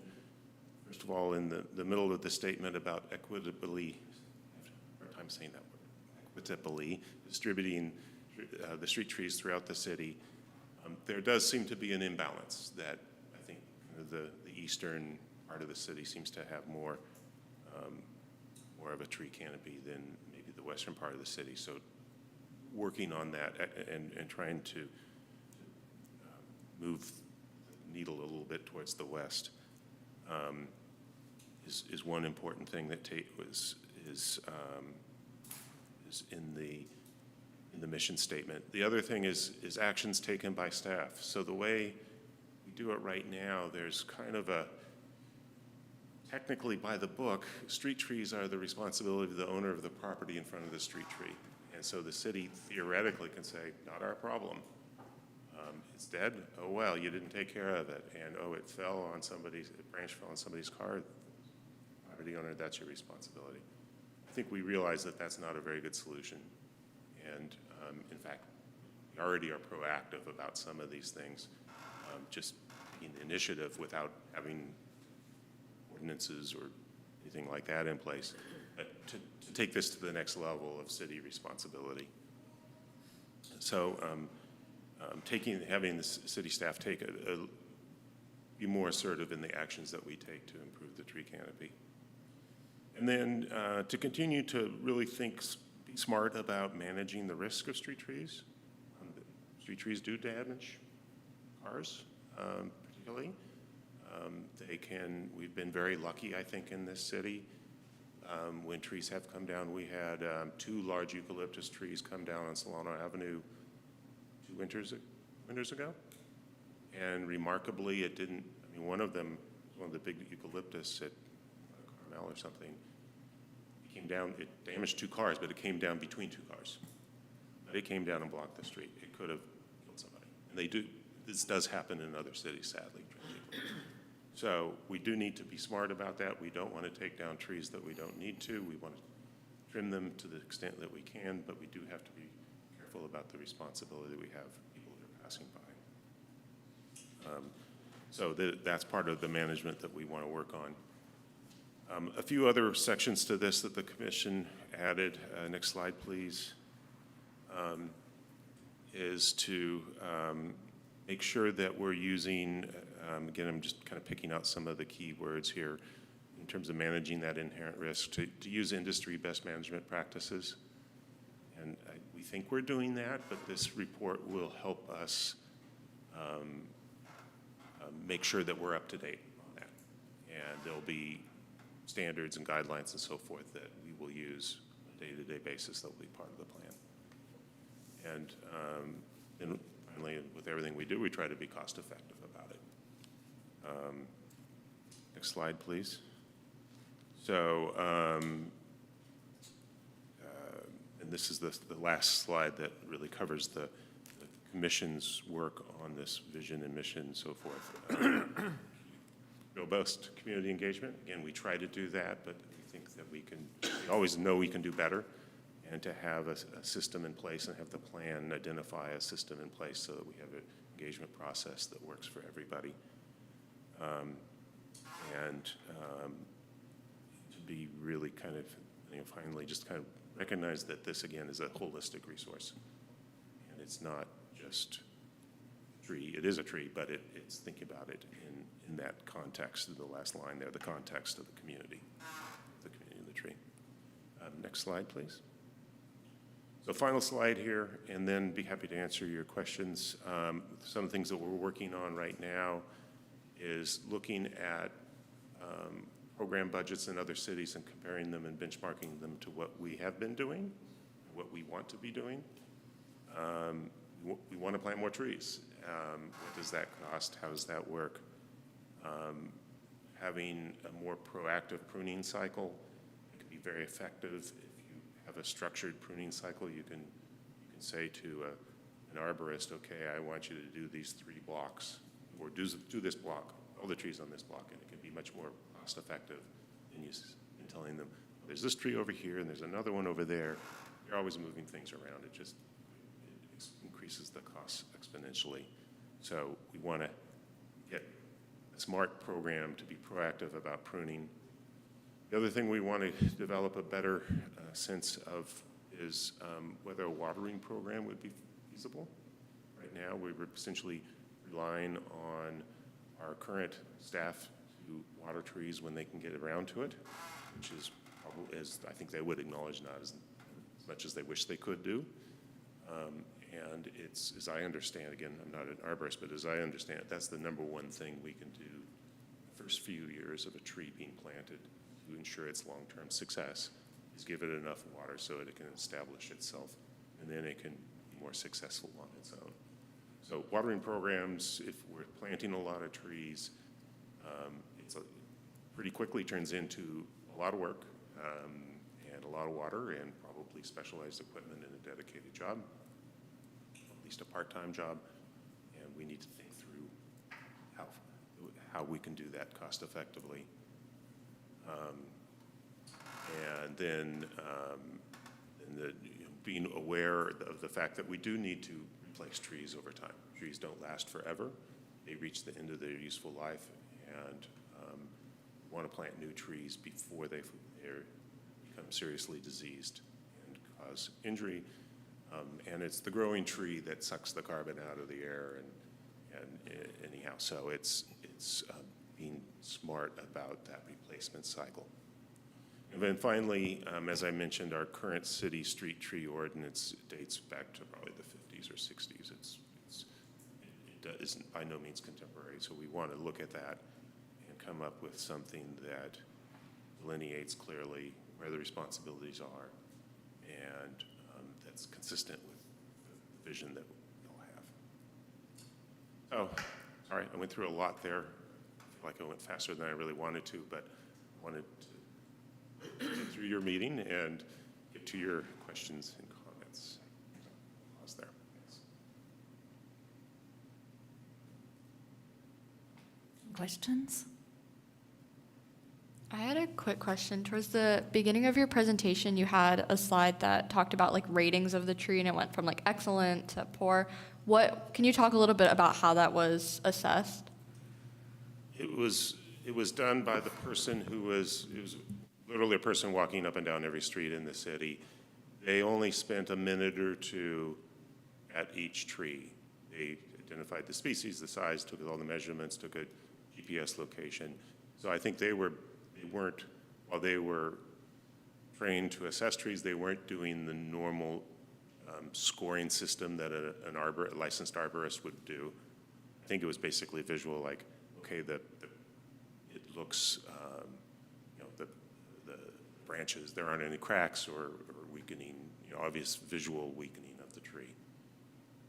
So it could have missed a few things, but it'd probably catch the really bad things. Do you know whether the vendor is going, for the second phase, is going to provide any recommendations about species types according to where in the city? Because we've got different soils and different microclimates, even though we're really tiny. And I'm thinking, as you were talking about the equity and there being fewer trees on the west side is also in a different environment that is less conducive to large trees growing. So I'd like to see, hopefully, different recommendations. Yeah, they are aware of that. They will be preparing some recommendations on species. In addition to all the things you mentioned, there's also just getting the diversity of species in a particular location. Yeah. In some cities, in some neighborhoods, there are the beautiful elm trees, a row of elm trees or something down the street, and you think, oh, this is just fantastic, until they become diseased, and then they all have to go at once. And so a place like Albany, actually a variety of trees can work better and is more resilient to disease, and as the trees evolve and planted and so forth, it maintains the canopy a little bit better. So yes, they will be making those recommendations. I should add that the Parks Commission also mentioned specifically they want some consideration given to aesthetics. Not only a tree that is going to be successful, but a tree that will be beautiful. And that varies. Again, that's not my area of expertise by any means, but that's going to be a consideration.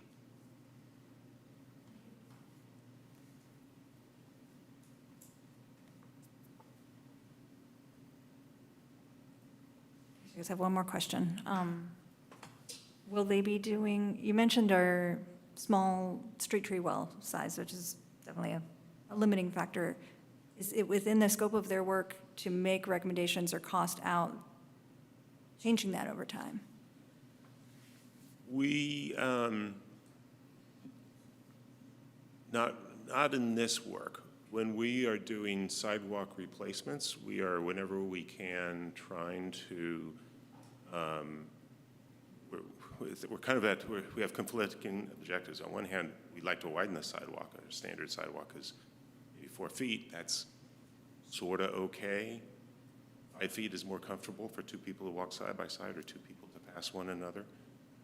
So we're kind of competing between making our sidewalks functional and making room for our trees. But when we do sidewalk replacements, we are creating, we're either sometimes rerouting the sidewalk further away from the tree or moving the curb line out into the street a little bit. So that is that is something that we're aware of, but probably not so much in this report. They're not really the civil engineering side of the operation. Thank you.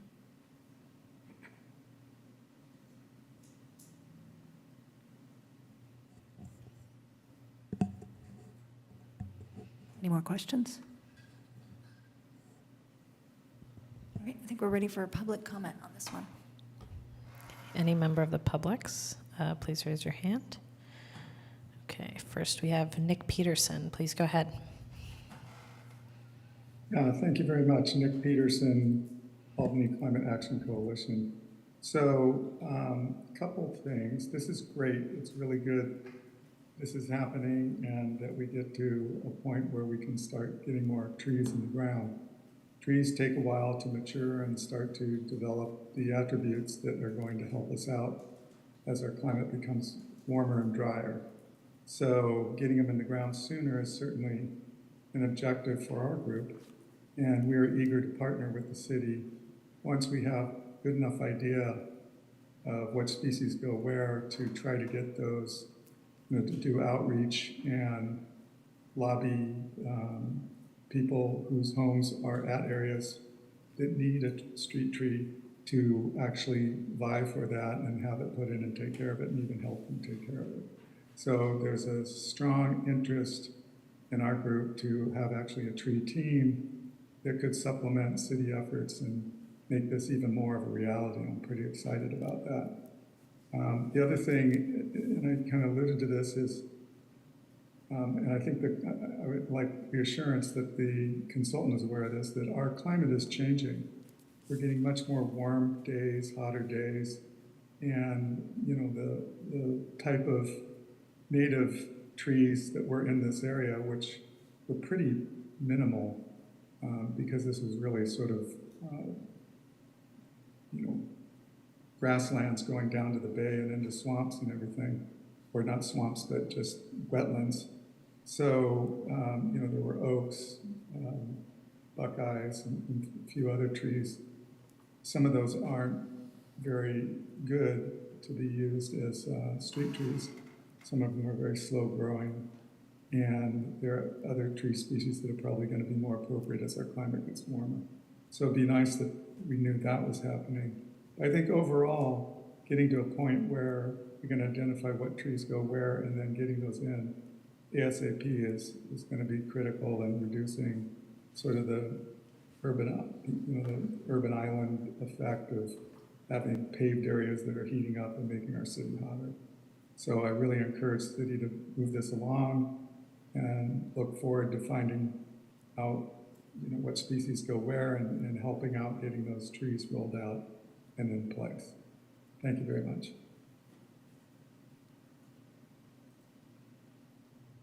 Thank you. Next is Lucinda Young. Please go ahead.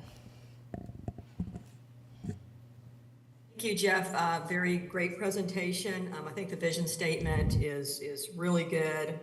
And I am happy that our Measure DD funds are being used to provide free street trees, and I hope that will continue. I would like to see the city take more responsibility for care of the trees, street trees, to encourage planting. I think there are residents, I know there are residents who are declining to take advantage of the free street trees because they're concerned about the cost and the time involved in caring for the tree.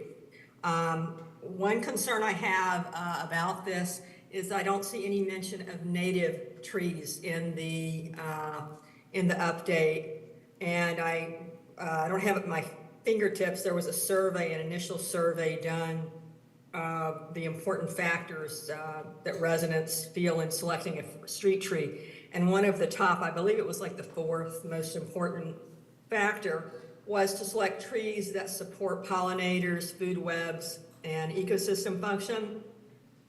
And I don't see that anyplace. I know that many cities are recognizing the extreme importance of native trees in their street tree selection. San Francisco, El Cerrito, others, and Douglas Tallamy, who's a very well-renowned entomologist and a wildlife ecologist.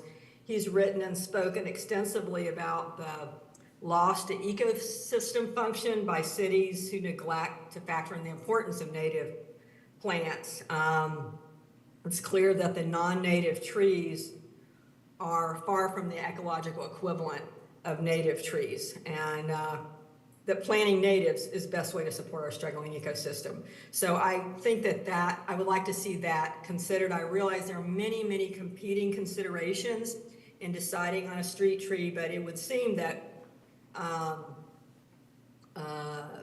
trees that best support our struggling ecosystem, that should be a consideration as well.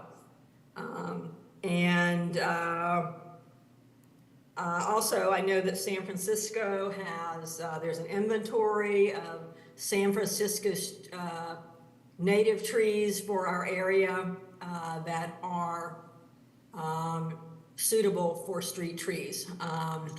And I believe the only native tree on our list is the coastal live oak, whereas El Cerrito, San Francisco, and we're in the same ecosystem as they are, have several. Thank you.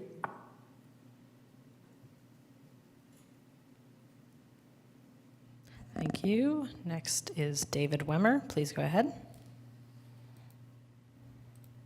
Hi, thank you for the excellent presentation and the work to date, and looking forward to as this moves forward. I'm also with the Albany Climate Action Coalition with Nick and others, and we have a pretty motivated group there on this issue of street trees. And so when Nick mentions we'd like to support this effort with the city, partner with the city, anything we can do to further this effort, I think we have a pretty good motivated group of citizens that would like to jump in and help in any way we could. Just to let you know that we did, back in February, when we became aware of kind of the existing street tree program, and applications were still being accepted for trees to be installed the last planting season. I think up through the end of February, I think, is when you were accepting applications for trees that would still be planted in spring. We had a group of us got together, and we put together a flyer, and we hit I think about 5 of the neighborhoods before the deadline with putting flyers on, I think, about 400 residences that did not have street trees in front of them. I'm not sure if that equated to a little surge in applications and resulted in some more trees being planted. I hope it did. I don't know, but that's some of the things that we can do is we can do outreach, and we can support and work to support the city as we move forward in this important project. Thank you. Thank you. Next is Dan Johnson. Please go ahead. Well, hi, this is Dan.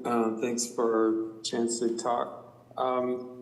Lucinda said it better than I can here. I think the science on biodiversity and having natives is really clear. We really need to have a goal or metric target for native species. If live oak is the only one on the list, then let's get every genetic variety of live oak and plant them here, because well, others have said it better. There are metrics for this. We need something like 80% natives in order for the native birds to survive here. We have signs up at the entrances to Albany that say this is Ohlone territory, but I feel like it's kind of sad. We're just continuing this settler colonial attack on the native landscape by bringing all these exotic species and saying, well, that's just how it has to be. Like if the natives don't work, then something else is the problem. Like those trees are meant to grow here. So the plan kind of feels like we're taking the space for free car storage in the public right of way and making that a given and a constant, and then kind of making every other use just compete for the leftover space. Like I think the plan said 70% of the city is impervious. We have something like 30,000 cars in Albany. Like, that's the problem. It's not that natives can't survive in this habitat. It's that those other aspects need to be incorporated. And I think the original climate action plan called for an urban forest master plan, not a street tree management plan. I think it's been really diluted, and the scope has been narrowed down to something very much status quo. An urban forest master plan is talking about, well, a forest for all is an entire system, right? It has at least 5 layers of everything from the grass to the small shrubs to the big trees to the canopy. It includes the soil, it includes the animals. That plan also called for rethinking and increasing the amount of space in which we're planting forest. Taking over new spaces, planting those with forest. And I haven't seen anything reflecting those goals that were written into that climate action plan. So I'd like to see those things. Thank you very much. Thank you. We have no more hands raised. Sorry if we take a moment to do some housekeeping about time right now. So it's 5:09, the time we traditionally decide whether we're going to stay here past 9. To make an informed decision about that, I'm wondering if Sutton, who has 6.2, and someone from Zero Emission Transportation who have an update could let us know how long about you might need. Yeah, it shouldn't be a long presentation. I can also kind of condense it, but maybe like 10 minutes. There's no action items or too much discussion, I foresee. Maybe 10 minutes. Okay, so when we're done with 6.1, we have probably 25 more minutes of business on this agenda to get to. If we want to try to get through all of it. Should add in some extra time for public comment 5 as well. minutes, is that enough? Maybe a little more. 30 minutes. Yeah, maybe. Can also continue to extend if needed. So, Yeah, but- so it would be about 9:40-ish that we might wrap up. We can also do another 5-minute break and then continue after that to get everything done today. Yeah, that's also something that could be baked in, for sure. What does everyone think? Does anyone have a motion in that regard? Sure, I'll make a motion to extend the meeting to 9:40. Friendly amendment to extend it to 9:45, so we take a 5-minute break at the end of this episode. Motion seconded. Okay. Member Bierce? Yes. Member Fasoon? Yeah. Member Hodges? Yes. Member Larson? Yes. Member Lieberman? Yes. Chair Hill McClanahan? Yes. Okay, so we're on to discussion of item 6.1 on the street tree management plan.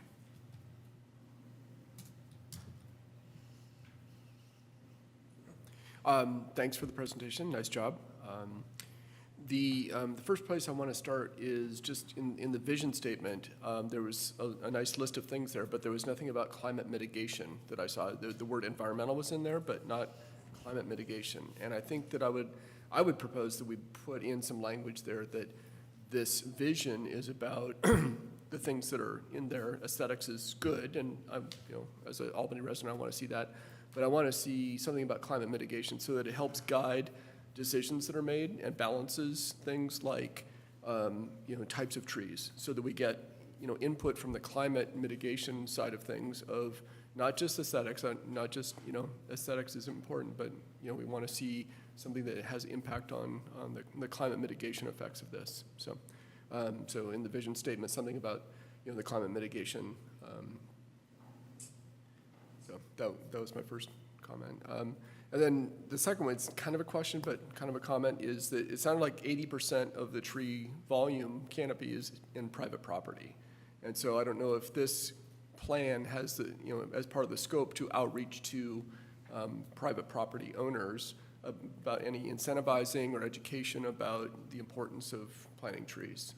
I don't know if that's out of scope. Probably, it's a city, city program, and I know the city property is such, so. Those are my 2 comments. Right, to briefly answer that question, the 80%, some of it is parks.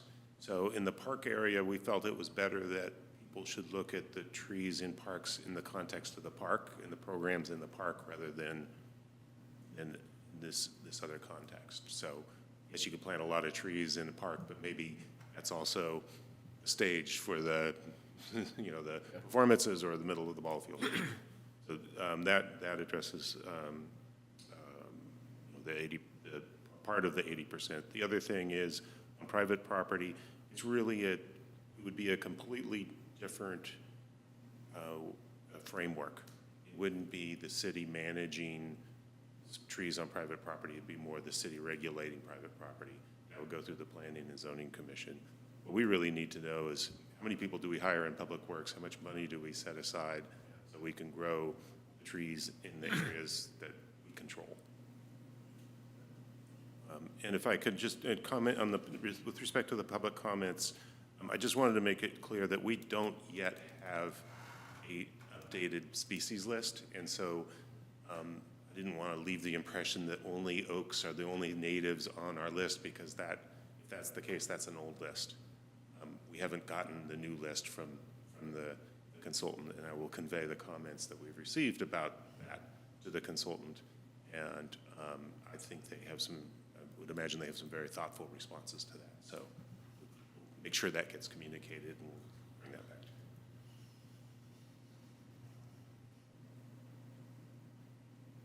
I have a bunch of comments here as well. Starting with trees increase property values. That's an option to talk about the economic value of trees. And secondly, we are in Ohlone territory, and perhaps it would be appropriate to ask for Ohlone input. Segurite Land Trust is an entity that works with Lishan Ohlone, perhaps compensating them for their time in terms of equity there.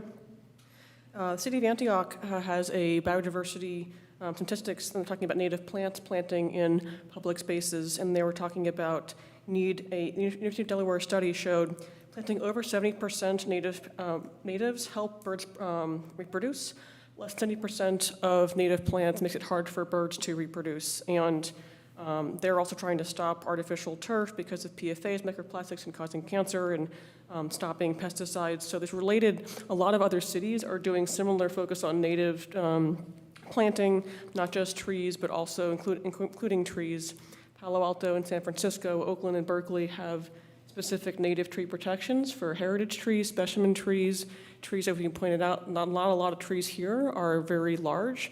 And I'm curious to know if we can, maybe this is another option for another agenda item somewhere else, but to think about the private property question that Eric brought up, because if a lot of the private property is where trees are growing, can we help protect those there? Because climate mitigation doesn't only look at where trees are in sidewalks areas. There's the climate needs to, mitigation needs to include trees on private property as well, I believe. So California's biodiversity has about 7,000 native plants, many of which are unique to this area, and we've had 20% decline in native species in California and over 600 species at risk of extinction. So the native question about how we get more native plants, perhaps with Ohlone input and funding from Measure DD or from input in the consultants on the more native plants would be really great to see.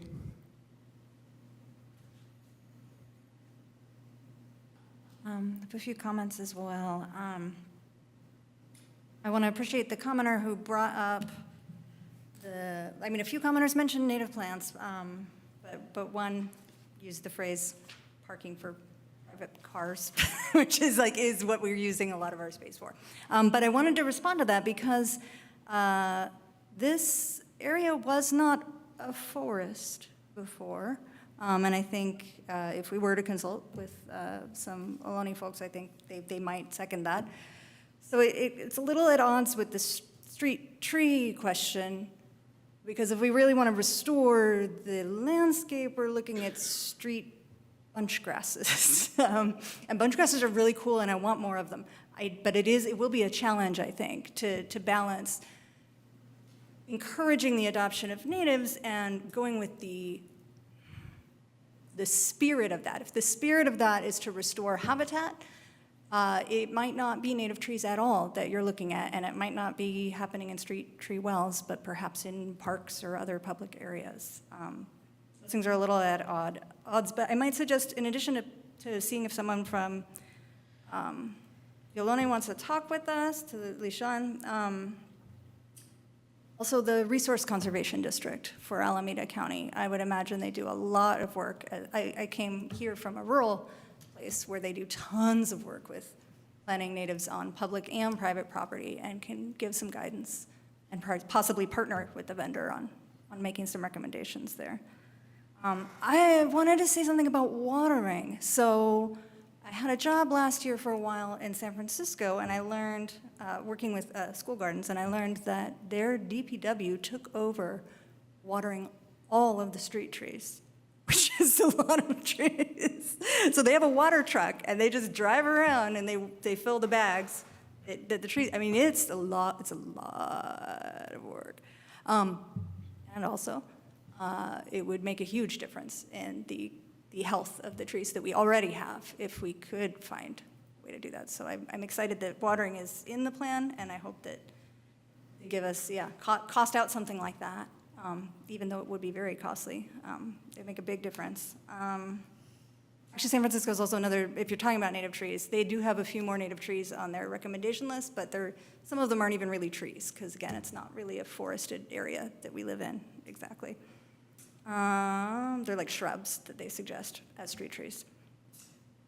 So we talked a little bit about the well size. I would appreciate it maybe if the vendor was able to give us just their recommendation, not the costing, but like optimally, we'd like to see you guys have this sort of a well, and then we can take that back to civil engineer and sidewalk re-engineering. And then I just wanted to reemphasize that point about like different trees will thrive in different parts of the city. And so if we want to emphasize the west side of the city, and I do too, I'd love to hear recommendations from them for that specific part of the city, especially the soil types that we have there, which are not the same as the soils that we have uphill where we have those nice bigger trees. More birds in them. Okay, that's all, thank you.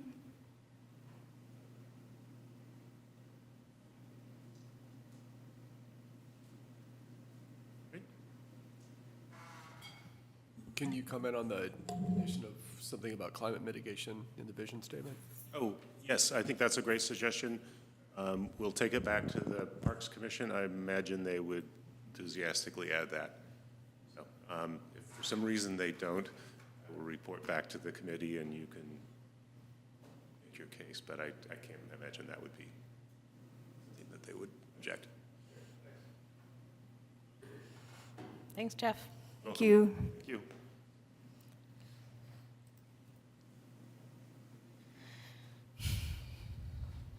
All right, Sen, are you ready for 6.2, equitable outreach strategies? Do you want to take a break now and then do the Oh, that's a presentation good reminder. afterwards? Yeah, let's do that. Let's take a 5-minute break again. It is 9:12, so let's come back at 9:17.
We'll be resuming now with item 6.2, equitable outreach strategies.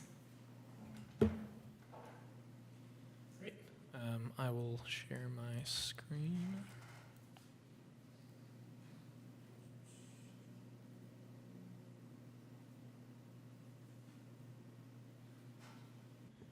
Perfect. Yeah, just to give some context, the intersection of climate and equity is something I'm particularly interested in and passionate about, and it's stated throughout our climate action plan as well as some other city policies. So it's something I've been doing some background research on and then thinking of ways that we can kind of brainstorm resources and connecting with different communities. Yeah, in the interest of time, there isn't really any tangible updates. It's mostly research, and I hope this will catalyze an ongoing effort for the Climate Action Committee. Great, yeah, just the background, like I mentioned, it's mentioned explicitly throughout the CAP, as well as the general plan, and then we've also been collaborating with the Housing Department as one of a couple of their program goals highlight the need for expanding upon equity. There's also this need for engaging with people in order to connect them with energy assistance resources or clean energy incentive resources. So we saw this intersection of needs, essentially. This kind of touches upon that electrification and gas reliance continue to be our focal point, and this shows that there may be a 2% increase in 2023. This is from our KPI presentation. So we really wanted to focus on connecting with communities, conducting equitable outreach, and also addressing this data. The course of action that we've taken connected an equity assessment of current policies, created an energy assistance resources survey, which I'll talk about a little later. And then in progress are the collaboration with the Housing Division to create the strategy guide, and then the reorganization of the sustainability website and the resources there. So we think all of this will be ongoing. To conduct the equity and needs assessment, I used a variety of resources. These are just a couple of them mentioned, but there's several regional tools that are super helpful to Albany, as well as external sources. Conducted interviews with people from the Greenlining Institute, RISE, the Center for Law, Energy, and the Environment, and they all gave me kind of like advice to look into, especially for a smaller city like Albany. And these are some of the frameworks that I was looking at.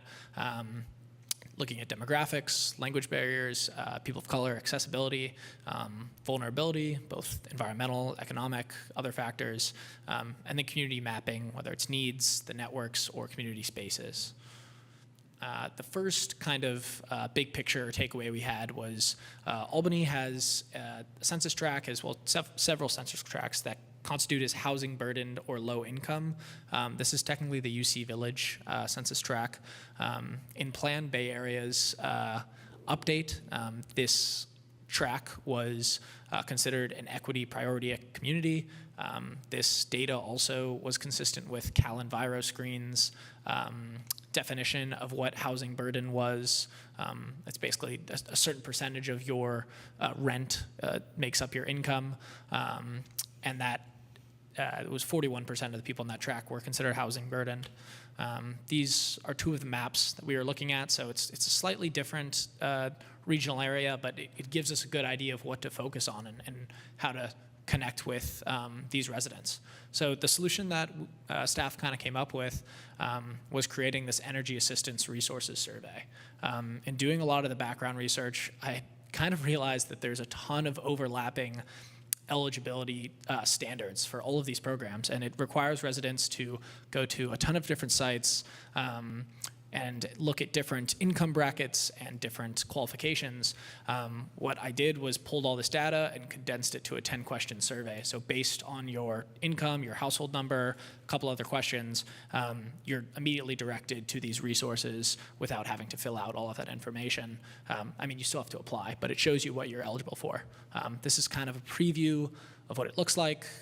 It connects you with energy efficiency, electrification, energy rebates. I want this also to be a living resource. I want it to include more regional opportunities as well as just continue adapting and growing. These are a couple of the endpoints that you would end at. You skip questions if you don't qualify for them, so it saves people time. And then it ends with this thank you, and then you get a summary sheet of all of the programs, their descriptions, the eligibility criteria. You can click on them and read more. So it's really a user-friendly way to get them access to all of the energy resources. So I think this is the first technique that we really want to employ. The survey is technically live, but we haven't really advertised it. So we wanted to use this equitable approach to start discussing it more and really get it to the communities that need it, which would be that census tract I discussed prior. The second big takeaway we had from the equity assessment was the limited English proficiency communities in Albany. There's language barriers in attaining social services or educating certain residents, and that's something we're aware of, and we want to work at doing better, especially in disseminating sustainability resources. This shows a couple of the areas that we're trying to focus on, but up to 14% of households do not speak English very well in certain census tracts, and that leaves them linguistically isolated, and it makes it harder to connect with them. This is also using a different screening tool. It's EPA's environmental justice mapping tool, and it corroborated with the EnviroScreen data, which I think is encouraging. It shows us data-oriented places to focus on. So these are just a couple of the takeaways that we've started to use to start to connect with people, but it's new translation and interpretation technology, making sure that we have that available, real-time interpretations of public meetings so people understand what's happening. There's several external resources that we want to use as well. And then also just outreach should be sensitive culturally and linguistically, support a wide range of reading levels, and should engage with limited English proficiency speaking families via faith-based internship partnerships or written application alternatives. These are just some of the barriers. There's a lot more kind of research we've been doing. Lastly, I just want to touch upon the strategy guide that I mentioned. This is in progress. Dana Morgan, who's been working as the intern for the housing department, has been leading this effort, but we've been collaborating in getting those sustainability resources out there and thinking of a way to do that. So it's going to include some methods analysis, as well as different techniques and areas for collaboration. This is kind of a preview of what it looks like, but it's assessing the ways that we're communicating with people and conducting outreach to make sure it's done in an equitable fashion. So I think it's really important and really encouraging, and I can't wait to see what that project becomes. So I guess going forward, and what I'd like to hear from you all, there really isn't any necessary action items, but staff will report back on these current projects. I'd love to keep conducting some equitable analysis. There's other factors, pollution burden, health risks like asthma, and then just like communities that we don't engage with or don't have data on. I'd love to look into that. From you all, within this lens of equity, if you have Albany-specific suggestions, community groups, ways to communicate with people specific to climate resources, I think that'd be really valuable. And this can be a conversation that continues onwards. But yeah, thank you for your time.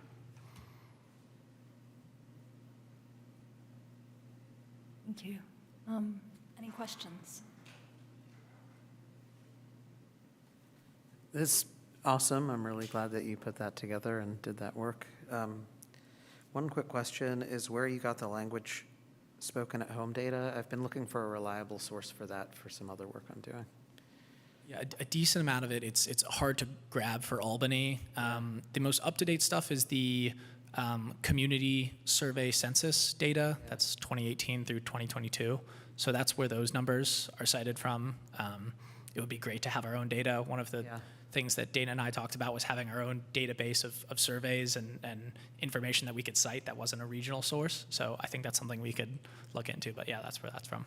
Okay, thanks. And then you said there were 10 questions. Are those available for me to see? I didn't see it in the presentation, but Yeah. Those are available. You can either just go through the quiz and take a version of it. I can also send you the version of questions, but yeah. Okay. And I think it could be something really helpful for the agency where I work to have that kind of tool. Like we've been trying to get customers to enroll in CARE and FARA and other programs that it's looked like you're directing them toward.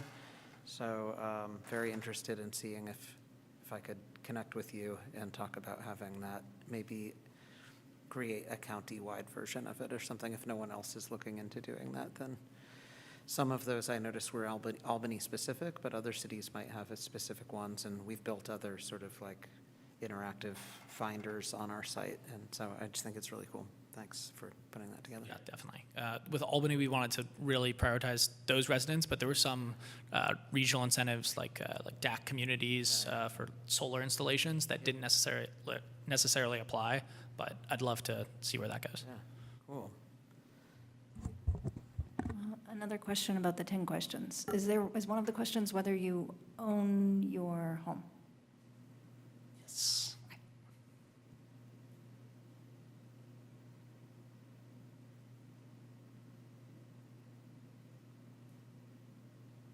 I have a lot of comments. All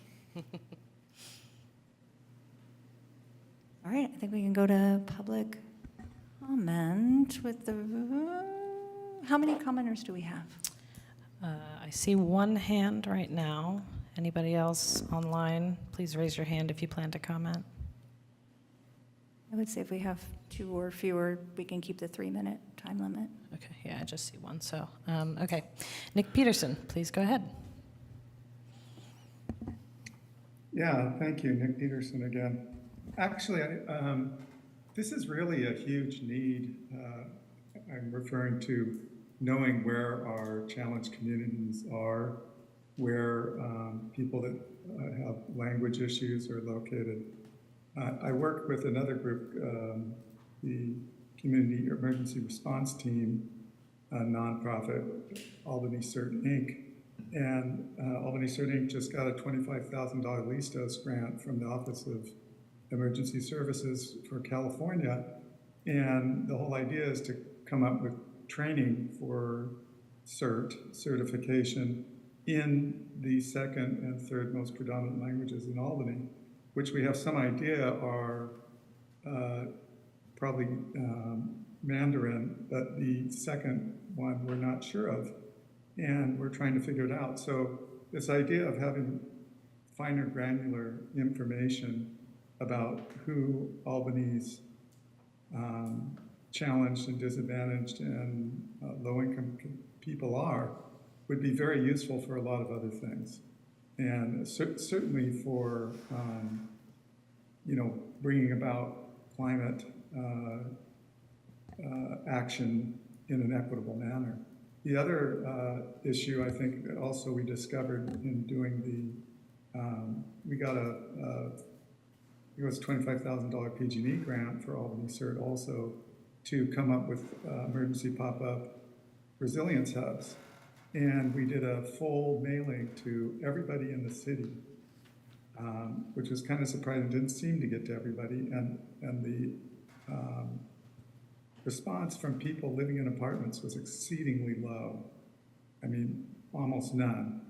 And part of the problem was that the mailers would just be thrown into a big bucket in the lobby, and people would or would not pick them out and look at them. So trying to reach people in apartment situations and in the high-rise condos on the west side of Albany Hill is a real challenge. So I think there's an advantage to bringing others in to try and kind of address this. There's a lot of interest in being able to reach out and serve these people, but we don't really know where they are or how to really get in touch with them. So I commend you for looking into this, and I wish you a great degree of luck. And if you can communicate what you find with folks with the fire department that are responsible for emergency response and emergency preparedness, that would be great too. So I really applaud this effort. I think it's great that you're doing it, and you should get as much support as possible. Thank you.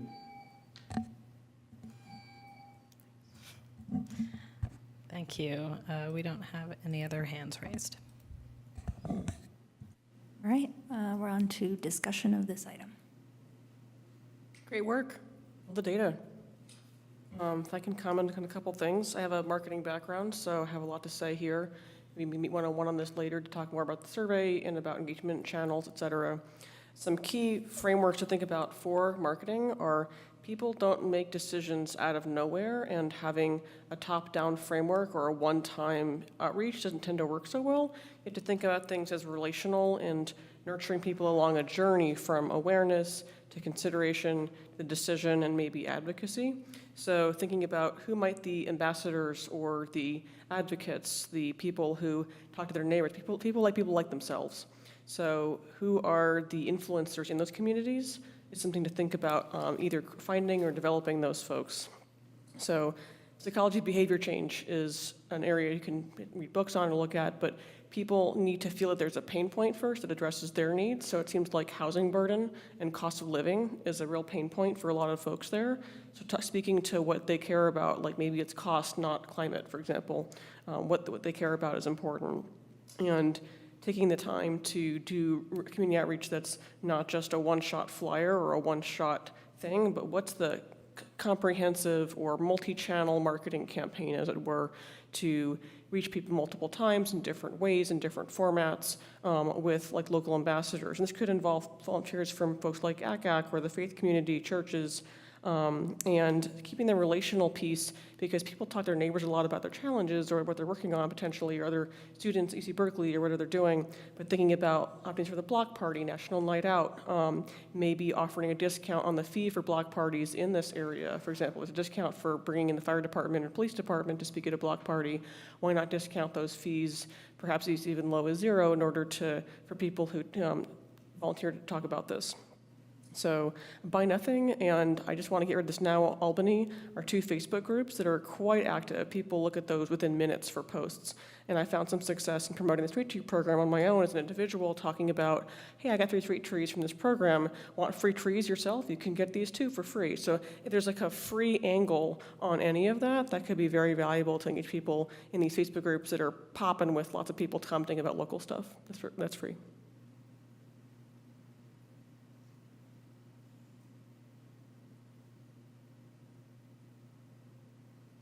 I just want to say thanks. Thanks for doing this work. I hope more people pick it up and continue it, because it's very valuable.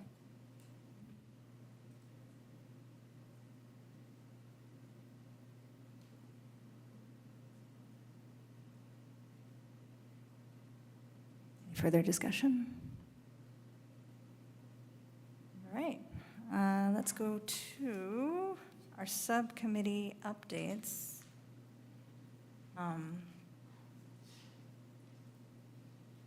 Do we have an update from Environmental Justice and Education tonight? Okay.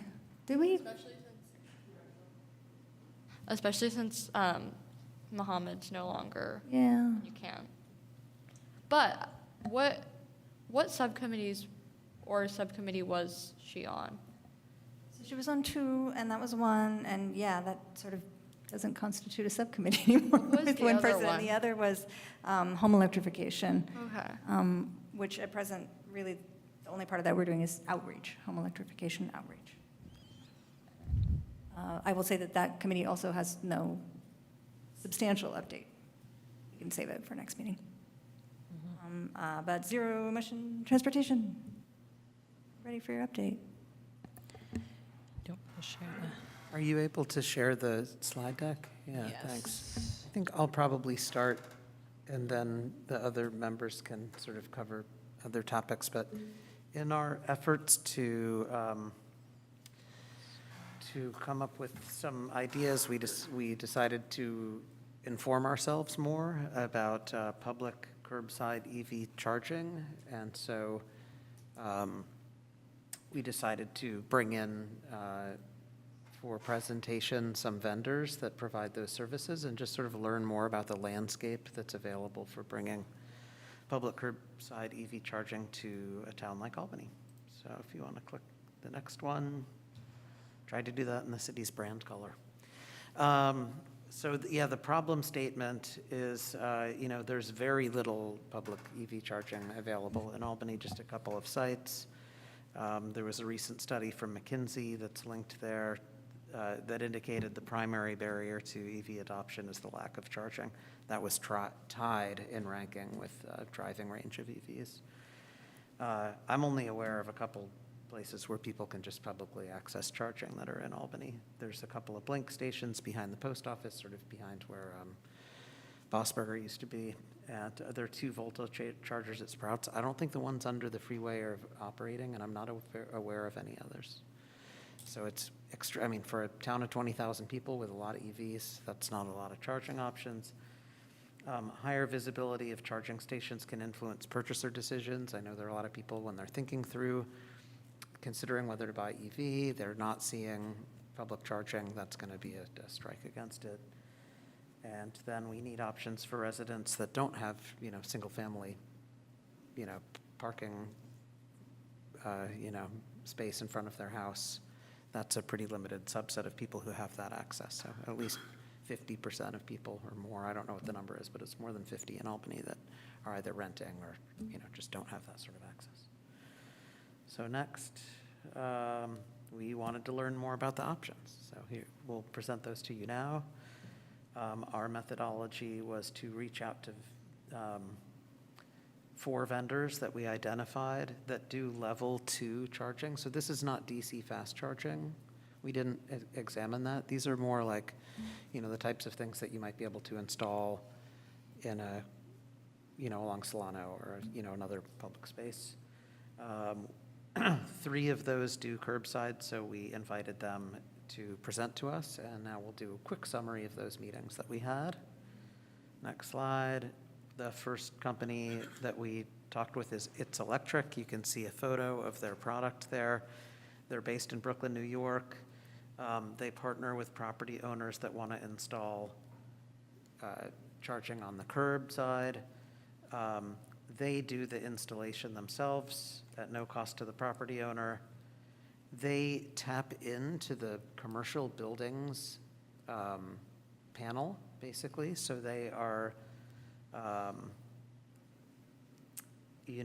there's no interconnection with PG&E. It's fast. They're not like having to trench out new lines or whatever. They're just, having to connect that way. You'll see that it doesn't have any cabling. So they have a sort of subscription model where when you subscribe, you get the charging cable and you keep that in your car. And so it took me a little while to sort of get my head around that, but I understand that a lot of the demand would be like multifamily, people who live in a multifamily unit, and this might be a good alternative because they can just leave it in their car. They can come and charge overnight, that sort of thing. Property owner gets the passive income because it's their electricity. They get a revenue. They have an app. All of these companies have like an app for users, an app for, for the electric account owner. No cost for the city. They want to install it near multifamily. That's their business model because that's the use case that they see most common for this. You're not going to get as many people like pulling in on Solano and like charging their car while they grocery shop because they may not have the cable available. It's more oriented towards an apartment proximity to an apartment. They're doing 30 chargers in Alameda, and that's them. I'll try and keep up the pace so we can get through this. VoltPost is actually based in San Francisco. You can see the unit there. It like attaches to a lamp post. So it's drawing electricity through that connection, the existing electrical infrastructure in curbside lighting. It's a very quick install. They don't need to dredge because they literally just snap that thing, onto the outside of the existing infrastructure. They typically get 2 charging cables. They have sort of universal charging cable adapters there, so people can just sort of pull in and charge. They do need 240 volt. I don't know what the situation is with it. I know the city did a big street lighting upgrade and shifted to like Cobra head LEDs or whatever, and so I don't know what kind of voltage we have. They would definitely need to do an analysis of what we have street lighting wise. But LED lighting does tend to lead to additional capacity because they put the wiring in a long time ago, and then we have more efficient lighting, and so it like creates more room on the circuit. They basically rent the equipment. It's like a, hardware as a service type of business model. So they would want to do a 5-year deal. They need a fair amount of time to recoup the cost of doing the installs. And then the city sets the price and gets all the revenue. So that's nice for the city. And they've done a few installs in New York and Detroit, and I think a couple other cities. And then another one is Flow, which is based in Quebec. They've actually been around a long time. I saw that they had done 100 units in New York City. That's sort of how I got curious, and you can see there it's just a, sort of freestanding thing with the cabling. So it does have the charging cables there. It's a little bit more like you can sort of see if you zoom in, they do sort of have to trench that out and put the, electrical in. They design, plan, coordinate with PG&E. It's a pretty involved process, right? Because they're going to have to get interconnection approval and all of that, probably a little slower than the other options. And then they do another business model where they do sort of like a lease agreement. They need a 5-year deal. And they build and install and maintain and guarantee all of the equipment. And the city would set the charging price. So the city would pay a fee, but also get revenue. So this is sort of later breaking news. The city of San Francisco just announced that they're doing their own pilot for curbside EV charging in the public space. They just put out an application that you can see. It's like a Google form. And basically, they're allowing vendors to just go in and make a proposal. Hey, I want to install these chargers on, C Street, and I want to do, 10 units. Each one has 2 charging cables or whatever, and then they'll just review it and see if they can permit it. So I thought that was interesting, and I also noticed that on their website, they have some testimonials, and one was from It's Electric, I think, which was one of the vendors that we met with, saying that they were really excited about that opportunity. And I think it might, at first I was thinking maybe we could meet with them and learn more, but this is brand new. You can see they just started taking applications a month ago, so I'm sure they haven't installed anything there yet. And then I don't know if the other members, if Eric or Troy want to chime in. I know we had some sort of recommendation slide. I think that might be the last, or like a next steps. I guess I'll just pause and see if there's anything that we haven't covered. Sure. Yeah. One thing I wanted to quickly add before we might need to go add new time on the clock. Oh, yeah. In our conversation with Voltpost, one thing that was interesting, Eric and I actually went out to their headquarters and looked at one of these and talked to them. They did say they're very open to small-scale pilots and actually preferred that to the model of the SF pilot program that was a little more involved. As Dan mentioned, the installation's pretty quick, and so yeah, they were up for engagements that might be like 1 or 2 sites where they just put something in, try it out pretty fast with the city.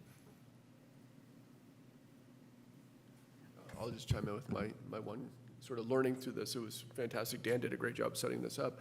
I kind of went in with the idea that it was going to be a way to get public charging stations like on Solano, like sort of retail, which being an EV owner, I know that that's more visibility than actual practical usage. And all these companies really were emphasizing the non-residential parking kind of situation. The Brooklyn, New York, where you got the brownstones and there's no parking.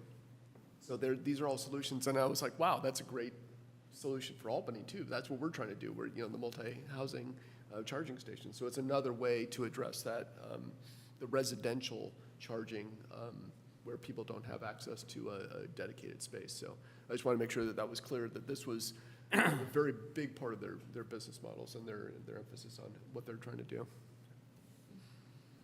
Yeah, that's a good point also, that we're, these are, sometimes I think of multi-family, units as being like, if you put this in, it would be like in a parking lot or something like that. But these are all publicly accessible. It's just designed for people who have that need, so. Yeah, so then we had I don't know if we need to pause and extend the meeting first before we. Yeah, I think we should. My guesstimation is we need 15 more minutes from now, so maybe extend to 9:55. Seconded? Okay. Member Bierce? Yes. Member Fasoon? Member Hodges? Yes. Member Larson? Yes. Member Lieberman? Yes. Chair Vale McClanahan? Yes. All right, so this next steps, I would say it was difficult for us to determine what the next steps should be. It was very informative, and we were happy to learn this stuff. And now we had some ideas about possible next steps, but just wanted to talk through what those might be. We want to solicit feedback from this group and public and staff, you know, as we do. We could invite the vendors to come and talk directly here to this group. We could consider some pilot opportunities, and as we presented, some of them might be easier to pilot than others. You know, we could talk with Michelle about some options, you know, how realistic different paths are. We can discuss funding, you know, some of these require funding, some sort of less so, but I would say all of the vendors were very interested when we mentioned there was some money available for funding climate projects in Albany. So I guess some of this is just open for discussion about what course we would take. And I just had one comment tying it back to some of the recommendations that came out of this committee in May and then went to City Council. There was a staff recommendation that got approved by City Council to develop a strategy to expand charging capacity in partnership with service providers in private and public properties throughout the city. Seemed like, working on curbside charging could fit that direction really well. And there was an action committee recommendation around directing staff to have a capital improvement project around public charging stations. So the work from this could also feed into that recommendation.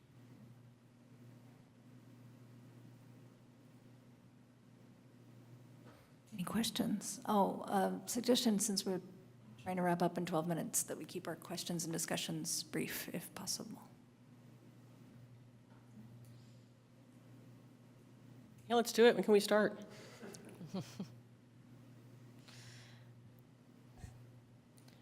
Should we get a public comment? Let's do Yep. that, yeah. Nick Peterson, please go ahead.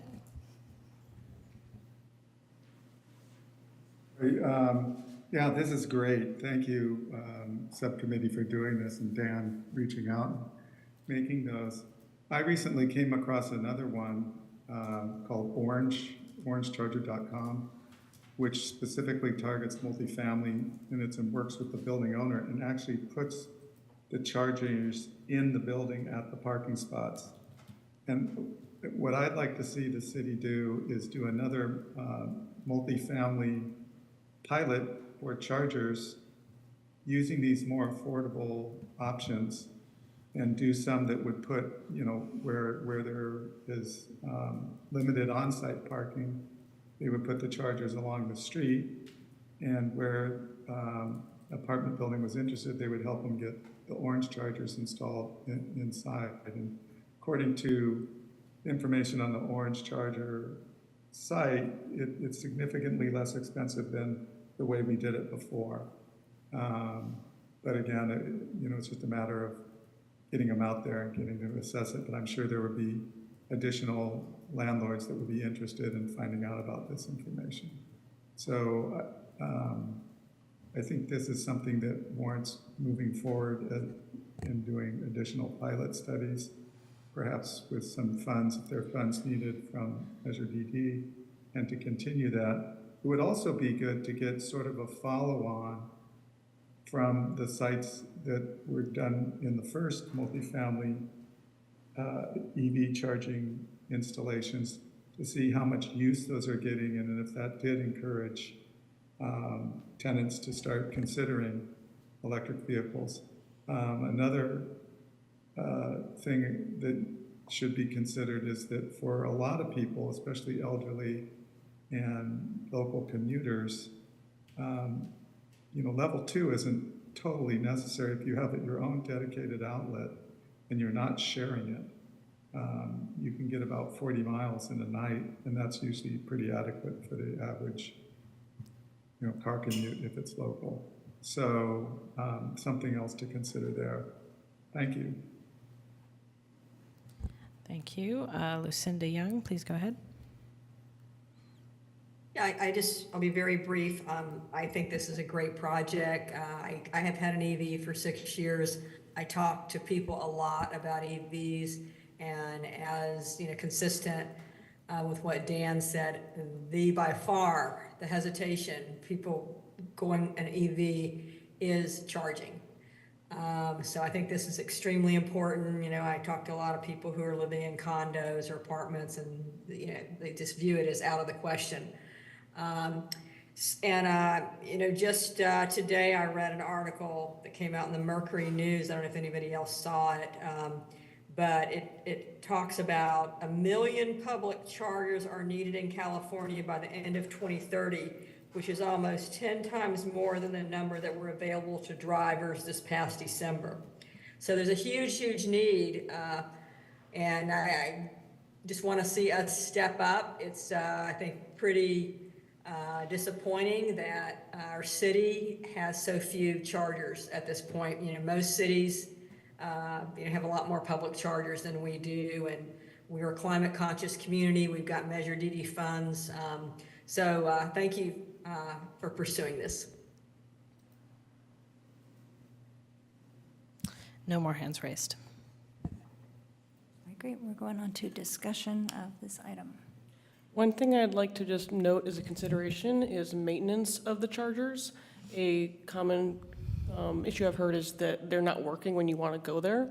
I'm not sure if this vendor solves the problem or not, but I'm aware of one called Moon 5.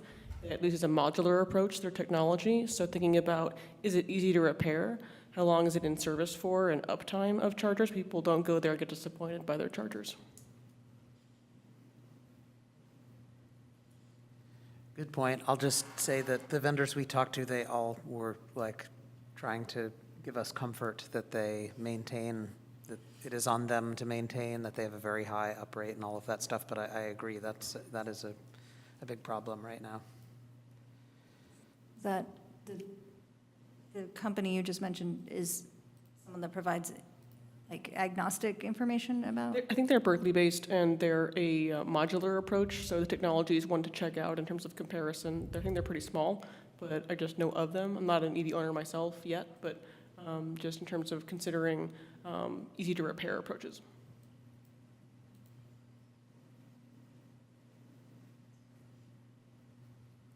I just want to appreciate you all for doing this. This is really a lot of substantial work, and not something that I knew the landscape about until just now. So that's great. And I also like what someone was mentioning about the way this connects to the multifamily pilot, possibly expanding that. I feel like we were enthusiastic about expanding that the last time we presented about it.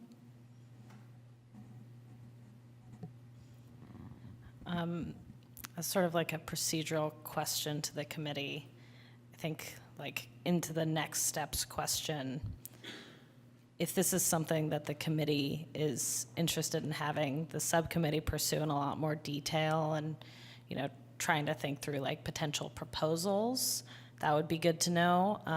My recommendation for the next step, if that is how the committee feels, is to basically for me and the subcommittee members and maybe some other folks in our departments to have a discussion about some of the logistics and civil engineering pieces of this, which is where some of the difficulties come in, and kind of from there narrow down what the possibilities might be.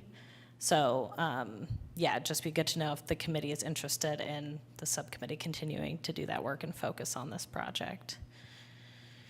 Personally, that sounds appealing.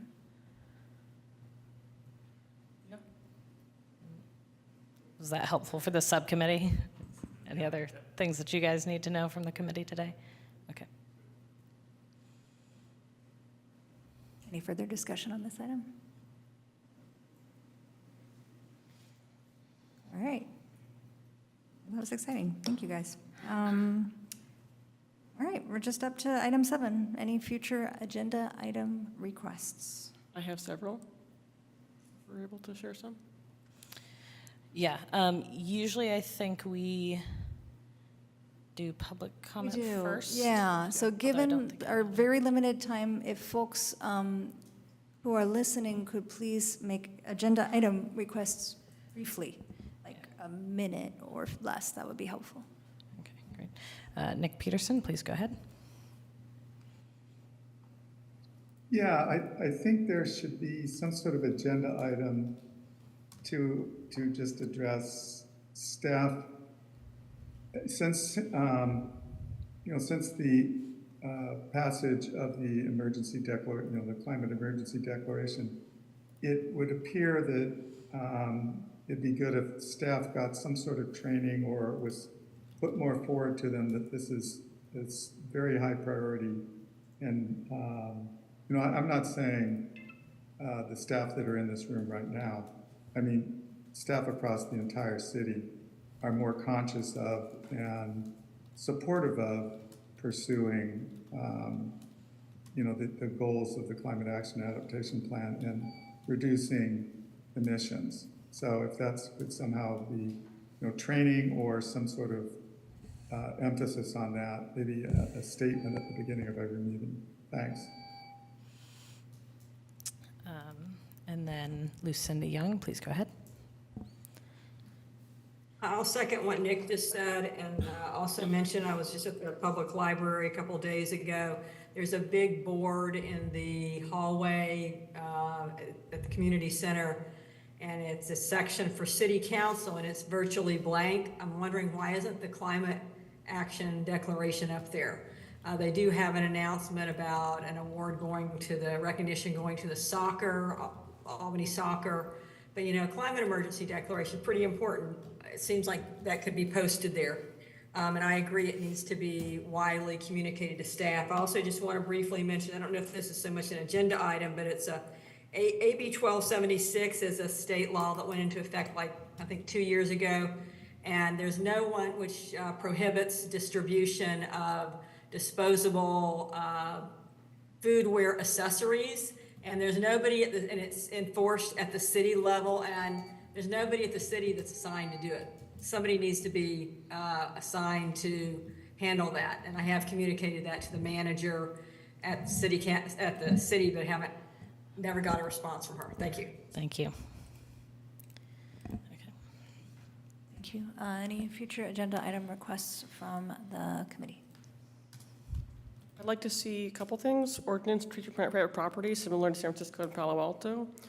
Discussing really native plant landscaping in public property and new developments similar to Emeryville, or low water landscaping ordinance, for example. Electrification of public buildings like community center, like electrification of the city hall or senior centers where we can walk the walk, as we ask residents to do the same for the DOE pilot. So showing people there's community centers they can go to that they can see examples of that. And then I know this may be not popular, but a pay-to-park ordinance on Solano could help fund a lot of different things and raise awareness of people can bike or walk as well as to drive. And potentially a report on measured DD funds spent to date. The strategic plan, which the Climate Action Committee is supposed to follow, talks about the money spent to date being about $185K. This is from last year, I think, or February 2024. And measured DD funds raised $515K in 2021-2022, and then $810 in the year prior. So if we can understand the funding available for taking action. Thank you.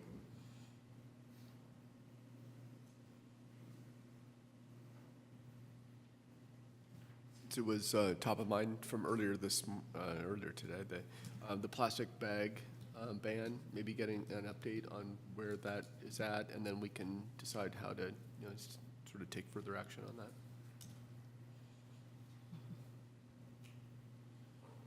I've got two I'm interested in. One is a recent heat pump owner. I ran into the issue of the 5-foot mandated setback. I know that's mostly a planning and zoning commission issue, but would be interested in discussing how it impacts climate goals and actions we could take as the committee to help, put our own advocacy in for getting potential change there. The second one I was interested in was kind of discussing the outcome of bringing our actions or our recommendations to the city council, especially around fleet and public charging. I just wanted to understand better, kind of what happens next after our recommendation got, and kind of, CAC recommendation and staff recommendation went before city council, and kind of, what happens next with both of those.